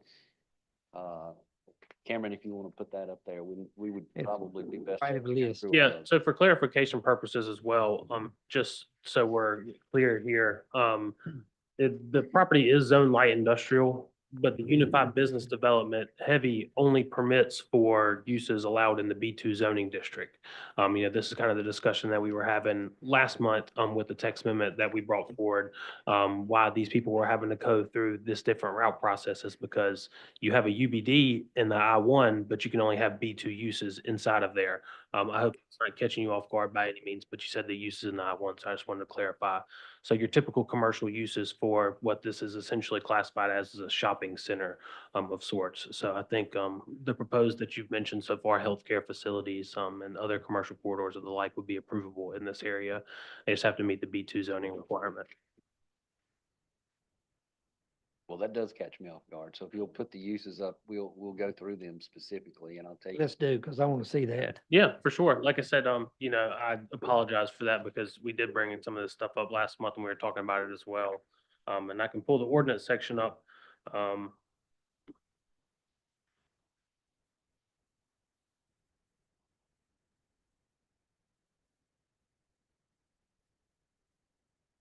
While Cameron's looking for that, I'll say typically on this particular project, it's Mapleview is the customer. Mr. Sharp, Mr. Talley, both are overseeing this project. And over the past 20 years that I've worked for them, we've done a combination of shopping centers, office buildings, medical office. There are all types of uses that these folks own. And they all lease these spaces. I've not known them to sell a property that I've worked on or been involved with in that time frame. So we want to be very careful about what we are asking for and what we think we're getting. Mhm. So if you don't mind, I'd like to go through all of these very carefully. Yeah, for sure. So of course, I'll just run through the definition of the unified business development. One or more principal structures or buildings together with accessory structures or buildings containing two or more stores, service establishments, offices, or other permitted uses. That's planned, organized, and managed to function as a unified whole, common driveways, common parking, common signage, common landscaping plan, which all of it would have. Shopping centers, retail centers, office park, business parks are examples of what we're going to be listing there. It may include out parcels for lease or for sale, which may be intersected by public streets. And mention stuff about condominiums as well, but here's where the use is permitted in the Unified Business District. When you're talking about the B2 and I1 zoning districts, it mentions that all uses permitted in the B2 district are permitted except for the following uses, which are not permitted: residential dwellings, animal hospital, automobile sales, car wash, amusement / water parks, bottling or dairy plant, commercial campgrounds, camping vehicle parks, contractor storage yards, daycare centers, farm equipment sales, storage and repair, funeral homes, golf courses, hospitals, kennels, laundries, except self-service, lodges, manufactured home sales, nursing homes, plumbing shops, sign shops, stone cutting, monument manufacture and sale, tattoo business, tire recapping and tree treading, truck sales, veterinary wholesale distributors. And so those are essentially the B2, either approvable uses in the B2 or special use approval in the B2, and those aren't permitted in these areas. So essentially, the whole laundry list of B2 uses would be approvable except for the ones that were just currently listed. Say that again, Cameron, please. Which part? That last sentence. That all of the B2 uses will be permitted in this district minus the ones that are listed inside of the exemptions in here, exceptions. And I think we would want to add, I don't know if it's appropriate to add it at this point, but there would be no metalworking or wood shops or adult-oriented items. I don't know if that's even a B2 concern. And it's But not. It was down here. Yeah, I don't know why it's not listed inside of here. It would have to come in front of us for special use permit. So you'd have to essentially get a special use permit and then another special use permit for it as well. So, Okay. I think we did cover that in some degree. We were talking about dust particles and We went through that. machining and that type. So this is a different kind of I request. as understand, well. I understand that, but what I was relating that to his question. Oh, yes, sir, sorry. We want to make sure that the board is aware that we're not proposing any metalwork, wood shops, or adult-oriented That's, facilities. that Whether was, it's yeah. allowable or not, that's not in our intent. And it would not need to be in the application. If I need to amend the application to make that clarification, I'll be glad to. But you are asking for I-2 also to be included. I think so. I think we want it just like we had intended during the rezoning. We just now have the possibility of more than one tenant. So I-2 is not permitted in this area. It says I-2 on here, but there's not an S in the I-2 area for the table of permitted uses. So unified business developments aren't permitted in the unified business development areas.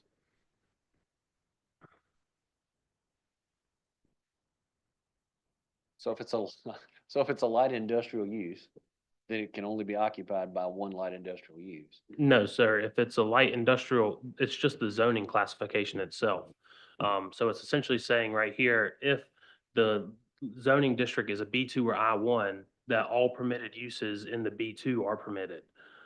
There's no aspect of having an I1 use permitted in this area. What's the zoning? The zoning currently is I1. Correct. Yes, sir. So if two I1 use tenants occupied the same building, is that allowable under this special use?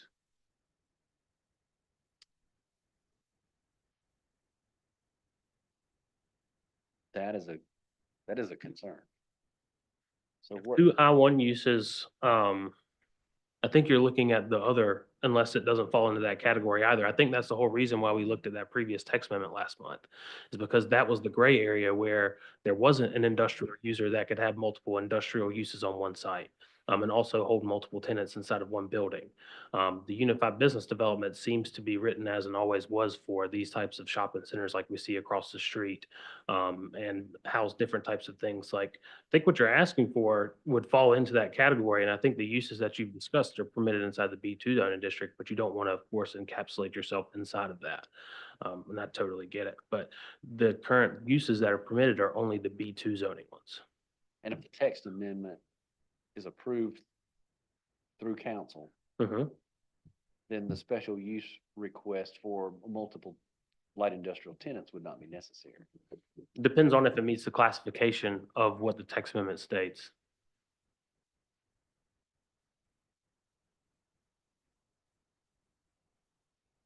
All right, let's go, can we go through the uses of the property as it's zoned now? Mhm.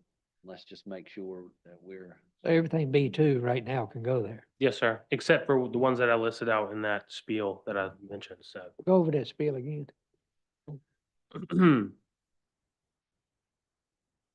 So everything inside of the B2, all uses permitted in the B2 district are permitted, except for the following uses which are not permitted: residential dwellings, animal hospitals, automobile sales, car wash, amusement/water parks, bottling or dairy plant, commercial campgrounds, camping vehicle parks, contractor storage yards, offices are permitted, daycare centers, child and adult, farm equipment sales, storage and repair, funeral homes, golf courses, all types, hospitals, kennels, laundries, except self-service, lodges, manufactured home sales, nursing homes, plumbing shops, sign shops, stone cutting, monument manufacture and sales, tattoo business, tire recapping and retreading, principal use, truck sales, veterinarian, or wholesale distributors. Cameron, what's the current status of the text amendment? It got approved last month at city council, or this month at city council. so of the items you just read, office is allowed and self-serve laundry is allowed. All the other items were not allowed. And that is exactly right. That is what we think we're doing. And then they have the realm of doing anything else inside the B2 zoning district as well. But am I correct, Mr. Huffine, you're asking it will also include all of I-1 too? What the concern is if the use that's in I-1 has two tenants. Well, And I don't know that, I'm convinced that the text amendment addresses that I think it does. I I do would too. like reassurance that it does. And then we could proceed with the, I don't think there is a question if the council approved, the text amendment to allow two businesses on that parcel of land. They're not technically businesses, though, that we're allowing on those two parcels of land. We're more or less looking at the warehouse distribution side is what they approved. The different businesses is what still classifies within this side of the unified business development. Well, I think what we approved and what went to council was two different businesses running in the same building. Not necessarily, no, sir. I think it was two businesses or multiple Tenants. yeah, or buildings, on the same, not saying off sites, but it was specific to the industrial classification of warehousing, distribution, X, Y, and Z. And I don't think it falls into the category of, the type of shopping, commercial aspect, because that's the whole reason why we're separating it. And the industrial uses aren't included in here is to separate the traffic between one and the other. You don't want to allow an industrial use to be inside of a shopping center because you're going to have trucks overrunning the people that are coming there to shop for retail. And that's the reason why these two are separate currently. Bring that text amendment up that the council approved, because Certainly. I think it's different. I was under the impression it was different. I was thinking it was just I-1 and I-2. I was thinking that too. Well, the definition of it is specific to, the uses is the distribution, manufacturing, and et cetera. And those types of core uses that are permitted in those I-1 and I-2 zoning districts. I want to see that language that Yeah, we for sure. changed and what the council approved. Get there.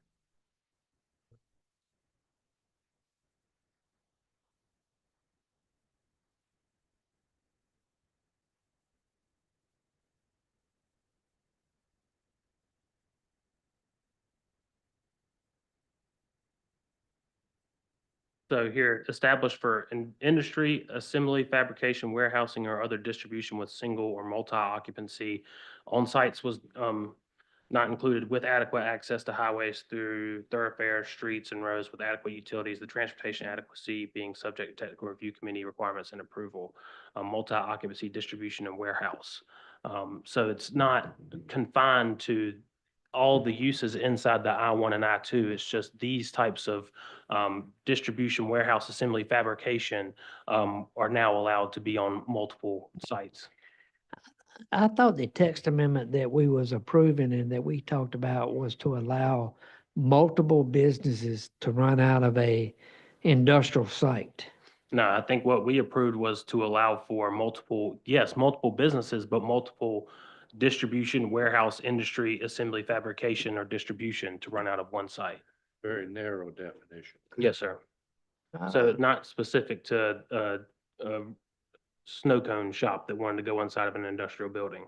I didn't, Because the UBD currently covers what you're classifying right now, because that's why they had to come, is because they couldn't get a UBD because they wanted multiple I-1 uses and the UBD couldn't currently read like that. I think we probably need to revisit that because I was under the understanding that it would allow multiple businesses to run in the I, not just warehousing in any industrial. No, sir. Discussed that we didn't want things like office parks or anything else. Yeah. But that would, Corporate headquarters, office We- parks. right, we didn't want a data center inside of the warehouse. I understand that, but running two different I-1 businesses in the same business district, in the same building or on the same property, I mean, that's what I thought we was approving. I mean, there's I-1 uses that are approvable in the B2 that, would be probably the same as retail. So you would essentially be allowing retail to go inside of, these large distribution centers through inside of there. I don't know if I didn't make myself clear last month when we were talking about this, but that was kind of the meaning behind it, so. But we we already do that with UPS down in Mebane, down there, isn't that in Graham, the UPS building there? That's not in Graham, no, sir. I don't know how that would that's a distribution. It's a distribution, but you can go there to pick up your package. If they miss you at your house, you can go there and pick it up. It's the same thing you could say about large furniture manufacturer as well. They might have a sales floor, but it's not. It's a accessory use to the primary.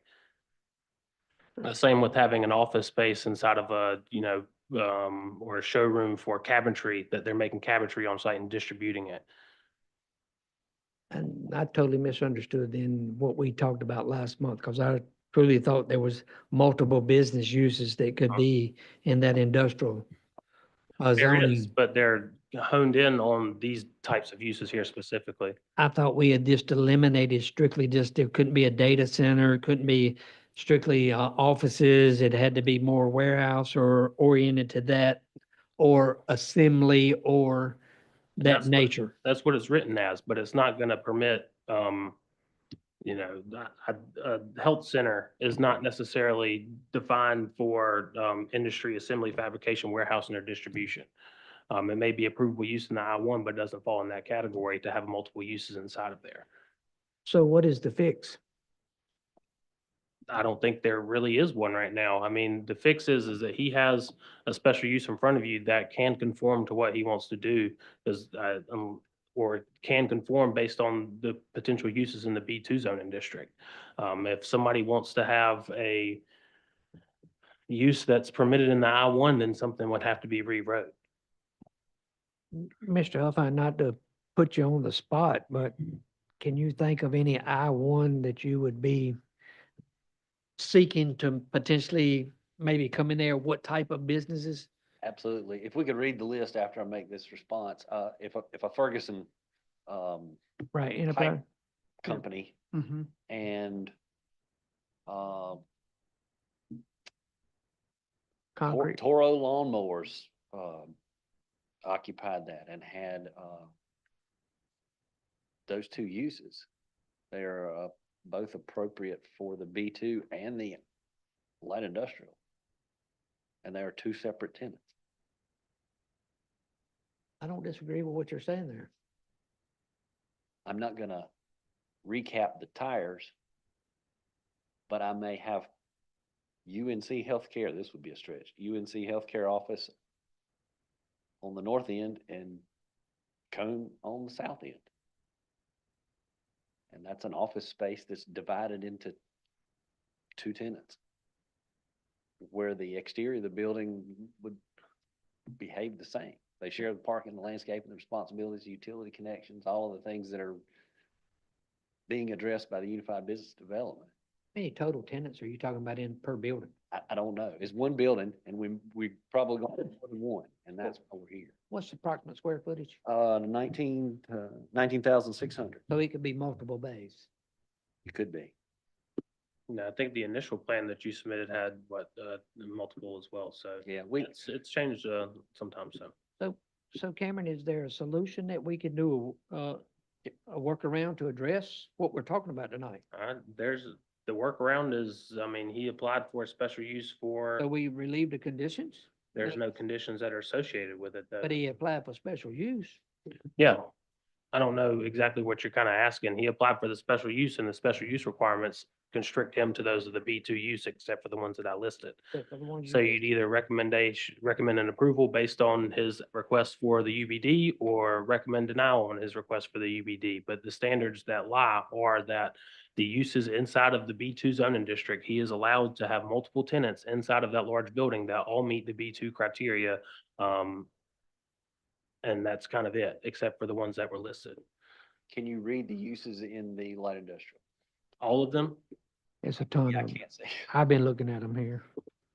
Let's see, accessory use, office space, less than 5 employees, ambulance, rescue station, animal hospital, arts and crafts studio, boutique shops, large item stores, athletic fields, auditoriums, vehicle accessory and supply sales, vehicle assembly, painting, upholstering, rebuilding, vehicle body and fender, vehicle dealer repair or dealers and rentals, vehicle repair shops, not including body or fender repair, vehicle towing services, banks, savings, loans, credit unions, similar financial institutions, banquet hall, barber shop, batting cages, billiard halls, shops or bulk sales with storage yards, distribution center, cabinet, woodworking, upholstery shops, commercial campgrounds, car wash, cellular towers, cemetery, mausoleum, religious services, communication broadcasting facility without tower, community centers, not including gymnasiums or stadiums, contractor's office, no outdoor storage, convenience store with gasoline pump from property line, convenience store without gasoline pump, daycare center, adult less than 6, daycare center, adult more than 6, daycare center, child meeting safety and licensing standards, daycare center, child operated as home occupation, interesting. Dwelling quarters for operators, caretakers in and adjacent to primaries, buildings primarily for non-residential use. Dry cleaning, laundry, not self-service. Electronic, internet and sweepstakes gaming, equipment rental, leasing or repair, no outside storage. Equipment rental, leasing or repair with outside storage. Food processing, wholesale quantities, excluding slaughtering, flea markets, floor covering, drapery, upholstery sales, funeral home or crematorium, garden center, retail nursery, golf course, mini, golf course, swimming, tennis lodger, clubs, government office, home occupation, hospital, hotel, motel, executive suite, jails, laboratories for testing and research, retail service with outside plant equipment storage, laundromat point operated, manufactured home sales. And these are all manufacturing items here that I'm going to list off now. Apparel and finished fabricating products, bakery products, bottling plant, dairy product processing, electrical equipment, fabricated metal products, glass products, heating equipment and plumbing fixtures, household appliances, industrial and commercial machinery, leather products, no tanning, lighting and wiring equipment, manufactured housing and wood buildings, medical, dental, and surgical equipment, millwork, plywood and veneer, optical goods, pharmaceutical products, photographic equipment and supplies, plastic products, pottery and related products, sign manufacturing, textile products, massage therapy. Okay, that's all the manufacturing ones that we're done with those. Massage therapy, medical, dental related office, medical, dental laboratory, motion picture production, municipal facilities, park, public, parking lots serving uses permitted in the district where located, parking lots or access driveways serving uses not permitted in the district located, pet store, grooming, no outside animal storage care, petroleum and petroleum product storage sales, less than 100,000 gallons, photography studio, physical fitness center, health club, gym, planned unit development, which is as a O, I think that's omitted, printing and publishing, operating, photocopying, public utility warehouse, storage yards, repair areas, racetracks for automobiles, motorcycles, radio, television stations without towers, recycling facility, commercial, restaurant with drive-through, restaurant without drive-through, retail sales, no outside storage or sales, roadside stands, temporary for sale, agricultural products produced on premise, not in right of way. School, commercial, vocational, school, music, arts, martial arts, or dancing. Septic tank installation and servicing business, sexually oriented business, shooting range indoor. Shooting range indoor, solar farm, storage yard. All right, stable, including riding facilities, tattoo business, taxidermist, temporary construction and real estate office, theater indoor, tire recapping and retreading, principal use, tire sales, towers, radios, television, cellular, digital communication, truck, utility, rental and leasing, truck or freight terminal, storage, repair, wash, stop, unattended facilities for public utilities, utility building sales, sales of storage sheds and trailers, unified business development heavy, special use permit, unified business development light, utility substation, warehouse, general storage enclosed non-hazardous, warehouse mini self-storage, water treatment plant, and wholesale distribution and trade not otherwise listed. And those are all the approvable and some special use approvals inside the I-1 zoning district. So hypothetically, if we had a bulky sales item such as a mattress store beside of a restaurant, beside of a medical office, That meets your shopping center classification for UBD heavy, yes, sir. I mean, if they're approvable in the B2 zoning district, I mean, some of these uses are permitted in both the I1 and B2, right? And I think the three that you listed off are permitted in both of those areas. So you could have all three of those inside of that area. And as long as they meet that B2 category and not the exceptions that I listed out. I think we're good. Yes, sir. Because it can accommodate the medical office, the laboratory component of the office, the pharmaceutical component. I put an asterisk beside garden center. For some reason, did I hear you say? Yeah, Garden Center was. Are all there. those approvable? And do you have the permitted uses up there as well? Or were you just kind of No, listing some out? I was trying to cross-reference. No, Garden Center was there. But you had the B2 zoning district uses that you were talking about up there? And the Well, I ones that just- I read in the I1 are permitted inside of the B2 as well? Garden Center Retail Nursery was I-2 and 1. Yeah, I just want to make sure that if I'm reading them off in the I1 and you're saying that they can be used out there, they're also approvable in that B2 zoning district, because there are ones that coincide inside of both. That's what I'm trying to make sure of, is the possibilities that I think could happen, we're covering, and I think that we are. But I think for this particular case, I can present the special use request in good confidence. After we discuss this case, I'm now confused about the text amendment that we previously approved, which is. a I am separate too. item. What's I'm your- confused. but- I mean, if there's any bit of confusion, I mean, I'm more than happy to answer the questions, but I feel like I kind of described it. I mean, the only difference between this and the text amendment that we approved is this is commercial oriented. I think then text amendment, or not text amendment, but this was initially designed for what you see across the street, shopping centers, what you see down the road, here on South Main Street and on 54. Is specific for this project, having multiple commercial aspects inside of there. What we approved last month was for in our commercial or our industrial corridors where you're having multiple people that want to utilize larger industrial buildings and cut them into pieces for the purposes of what's classified in that definition. But that don't apply to UDO. No, sir.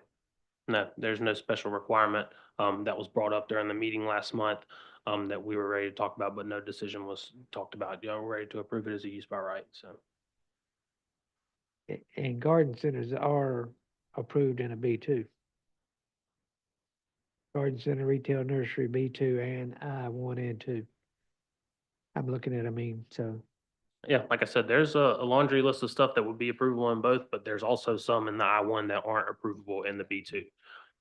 So whenever if the special use permit's approved, it's just within the confinements of that B2 zoning outside of the ones that are the exceptions from the exemptions. I think the overall special use request is for, like we're saying, the multiple business-oriented develop or units inside of one larger building. It'd be the same if you take in, for example, in other places like Mayfair, right? That could be a very large UBD where you have a mix of, housing and shopping malls inside of there, different types of things. So a grander scale to what we have here, but the text amendment was really written out for the shopping centers like we see across the street and down the road. But are we saying that food processing wholesale quantities business couldn't go there? Are we saying that? What is that? It's I-1 and I-2 designated zoning and conditional, but it's not into B1 or 2. That's correct. And what he is proposing, yes, sir, only items that are permitted in the B2 minus the ones that are listed in the exception. Cameron, may I ask a question? Yes, sir. Please- Shoot. Please forgive my ignorance. No. I want to get this straight in my brain. The reason that we're looking at UBD heavy at this point Mhm. is the multi-tenant use type, Yes, sir. correct? If it were single tenant, it could simply be rezoned B2? If it were single tenant, it could utilize whatever they wanted inside of there currently. I think that was thrown out at one point in time that somebody was gonna occupy the whole building. We've talked that 10 people were gonna occupy the building. You kind of allow, this special use permit is to allow for Mr. Huffine and his So constituents to be able to the use crux of the multiple. matter is the multi-tenant. Yes, sir, that's correct. And it's Okay. completely different than what we approved last month, because this is on the Right, commercial Right, scale. I understand. But my recollection of the discussion was a little bit different from Dean Ward's. And I remember it being just for that, a very narrow definition. Mhm. That, so,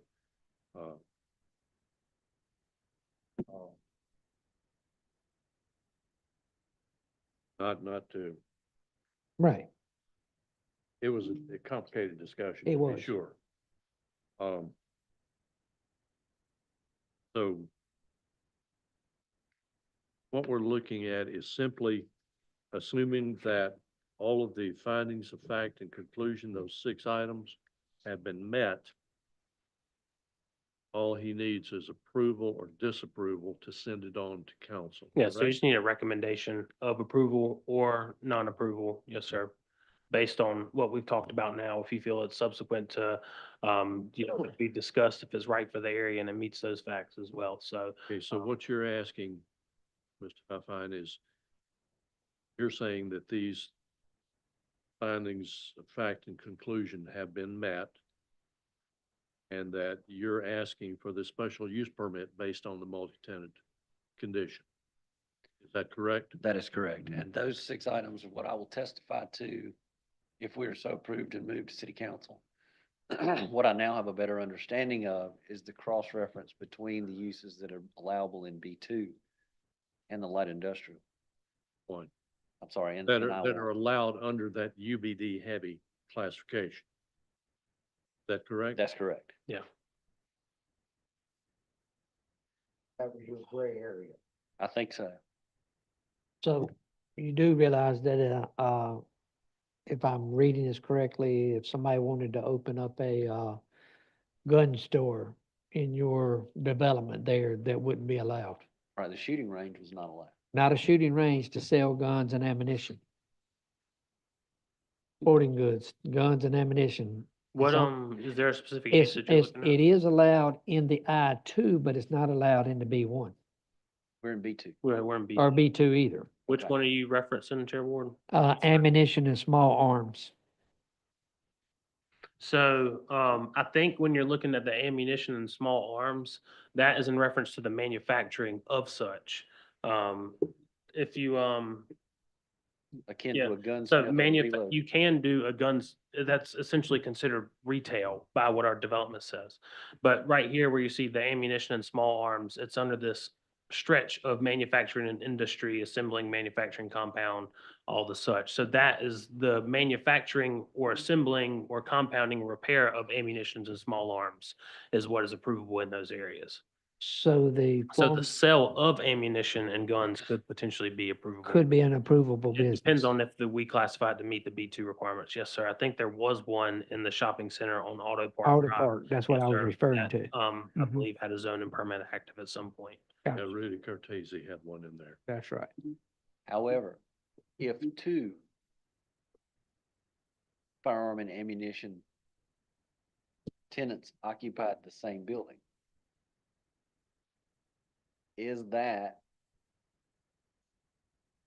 are they allowed to manufacture, let's say they were out over near Cherry Lane and they want to occupy the large building and do the manufacturing of firearms and ammunition. Could those 2 separate tenants occupy the same building? I don't see why not. Then that's fine. Okay, I think we did what we thought we were supposed to do. I And agree I think with we're that. doing what we think our customer wants on this particular property.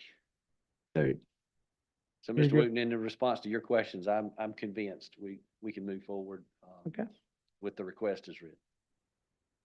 And thank you. Apologize for the confusion. No, No, I think. glad for the clarification. Oh, it's a complicated matter. You had to find comfortable ground, you can't step forward not knowing what's under your feet. Agree. And you had to find out, and we had to as well. Because it's difficult when you're trying to separate things, not to overlap them and wind up in a mess. And that's what we clarified tonight. I think you did good. Okay, thank you. Any, Stuffy. I apologize. any further, Ms. Tufan? Yes, sir. Any further questions for Ms. Tufan? All right, close public hearing and let's talk amongst ourselves. Yes, sir.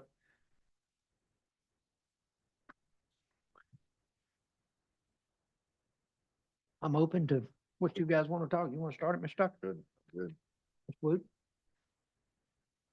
Okay, Mr. Benesh I'm fine with the request. and Mr. Bailey. I'm okay with it. And I'm fine also, so I will entertain a motion.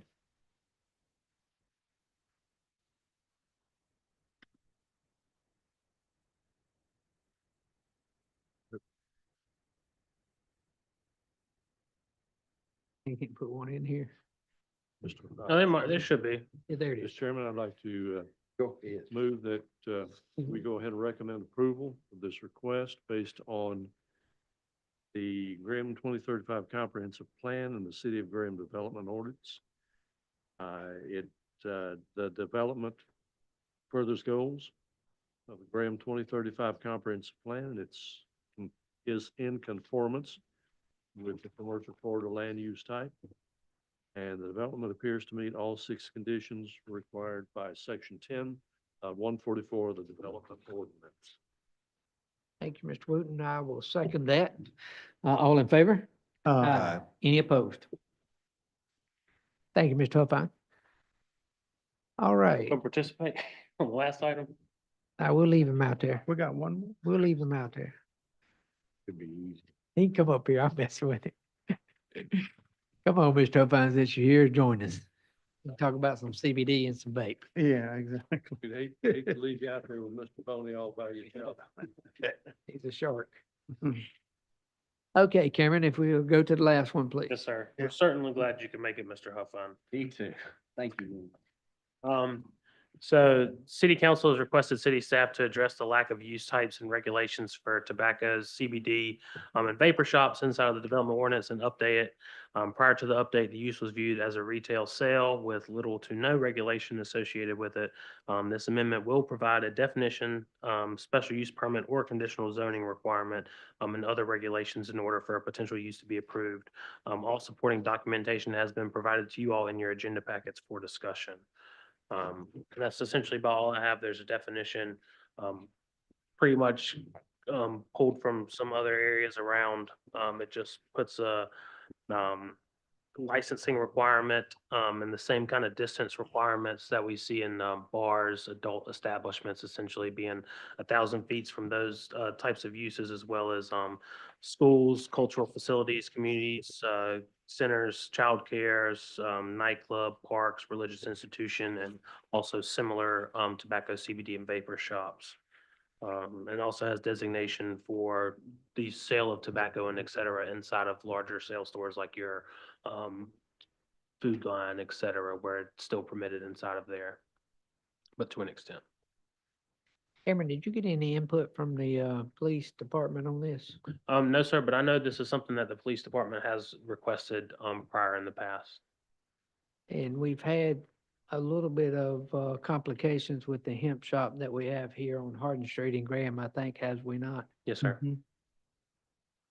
I would ask my fellow board members to consider in tabling this and allowing the police department to have their input into this. I think there's a lot more here that probably needs to be talked about concerning the tobacco and the CBD shops there. All of them are not bad, and I'm not saying this one is bad, but I know that it had some complications recently, and that may have given some insight to the police department of something that they may would like to see that would make it more easier for them to enforce our codes here with the code of ordinance. Is there anything you think that comes to your mind that you think they would possibly include, just as general curiosity? Maybe something to do with records. Like the owner have to provide like records of past, I don't know what the legal yeah, that one's, language would be. That would be something maybe that legal needs to look at, but I do know that recently that Hardin Street here, there was a search or something there and some people were arrested. I don't know if the owner was arrested or not, but it all came down to some records. And As in like personal records? Is that what you're referencing? records based on CBD, where it come from, stuff Mm. like that, whether it was CBD or whether it was THC. Yeah, for sure. So and I'm not saying that this is totally out of the question here, but I just like the input. The police department, if they're satisfied with it, I'm satisfied with it. Yeah. But they may want the city to ask for a few more things to be in the language there. I don't know that, and since we didn't give them opportunity, I would like, to ask our board here to consider tabling. If you don't, I understand, and we can move on tonight. Yes, sir. It's completely up to you all. Like I said, I feel like we, kind of looked at it from the lens of, just the use itself, not essentially what's going on inside of it. Sales of what may be considered and what may not be, regardless if, the use is being classified as such, there's at least parameters on it to where, we can limit to where they may or may not go. You could sell stuff inside of anywhere essentially, but I get it totally. I certainly don't want to step on anybody's toes, intentionally. For sure. But I also want Graham to remain the good community and small town atmosphere that we have here Yep. that we have here. Sir. And if there's something that the police chief or their detectives may suggest that fits in the language that legal may think it is appropriate, Mhm. I would like to get it all in at one time if possible. If not, I'm ready to vote if you guys are. Comment. I think the language is extensive, pretty good, but then again, I'm not an expert. If the police department has not had opportunity to review it and to comment, add, subtract, whatever, I think they ought to have that opportunity. My 2 cents. I think it would help. I'm not saying that it will change anything, but I think it will help.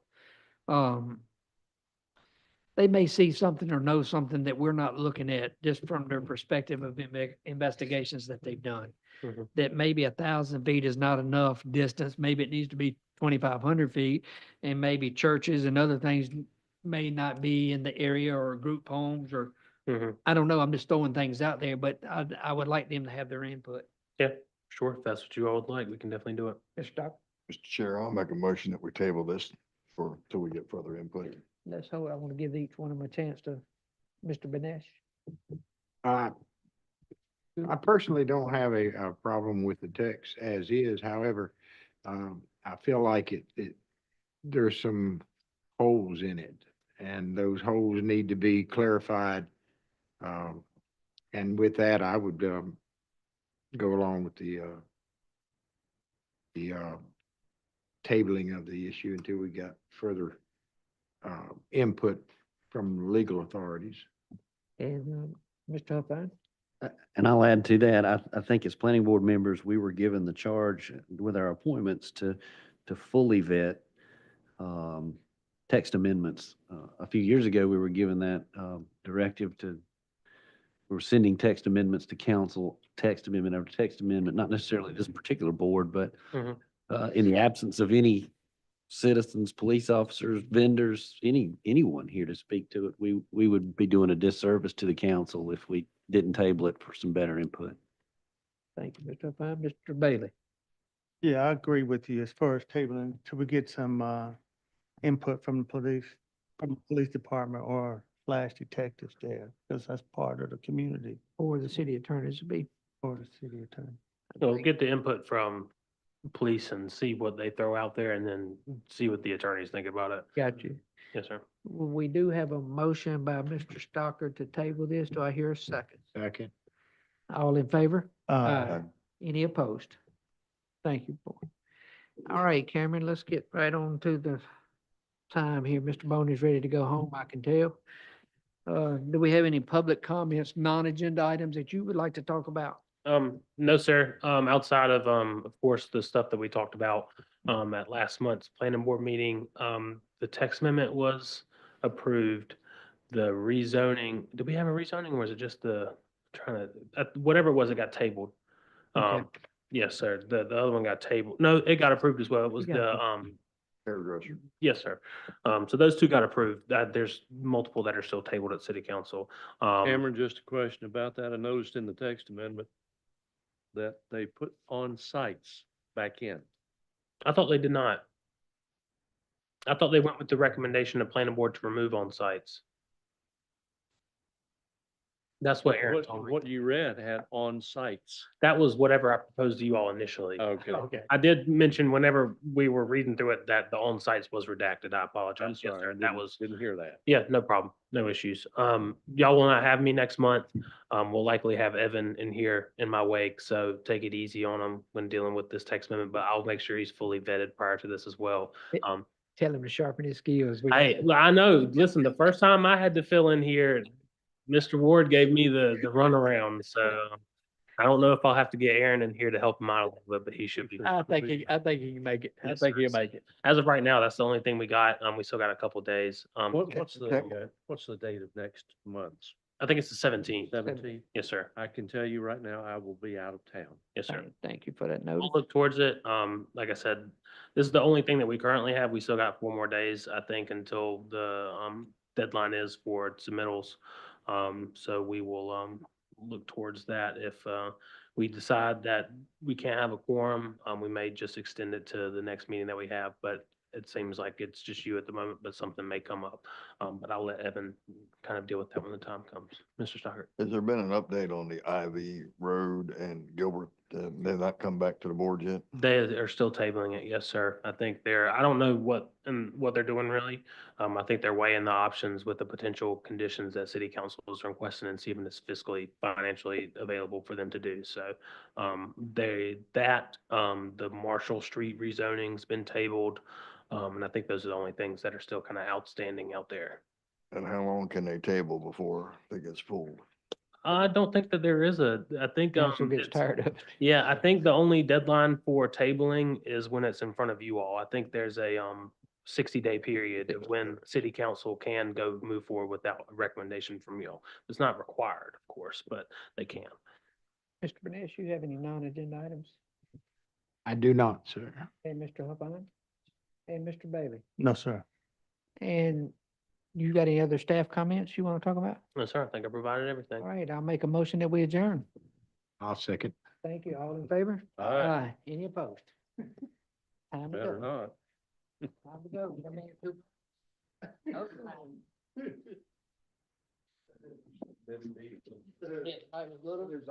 Mr. Hubhat's fault. You know, I was already ready to leave early because he done promised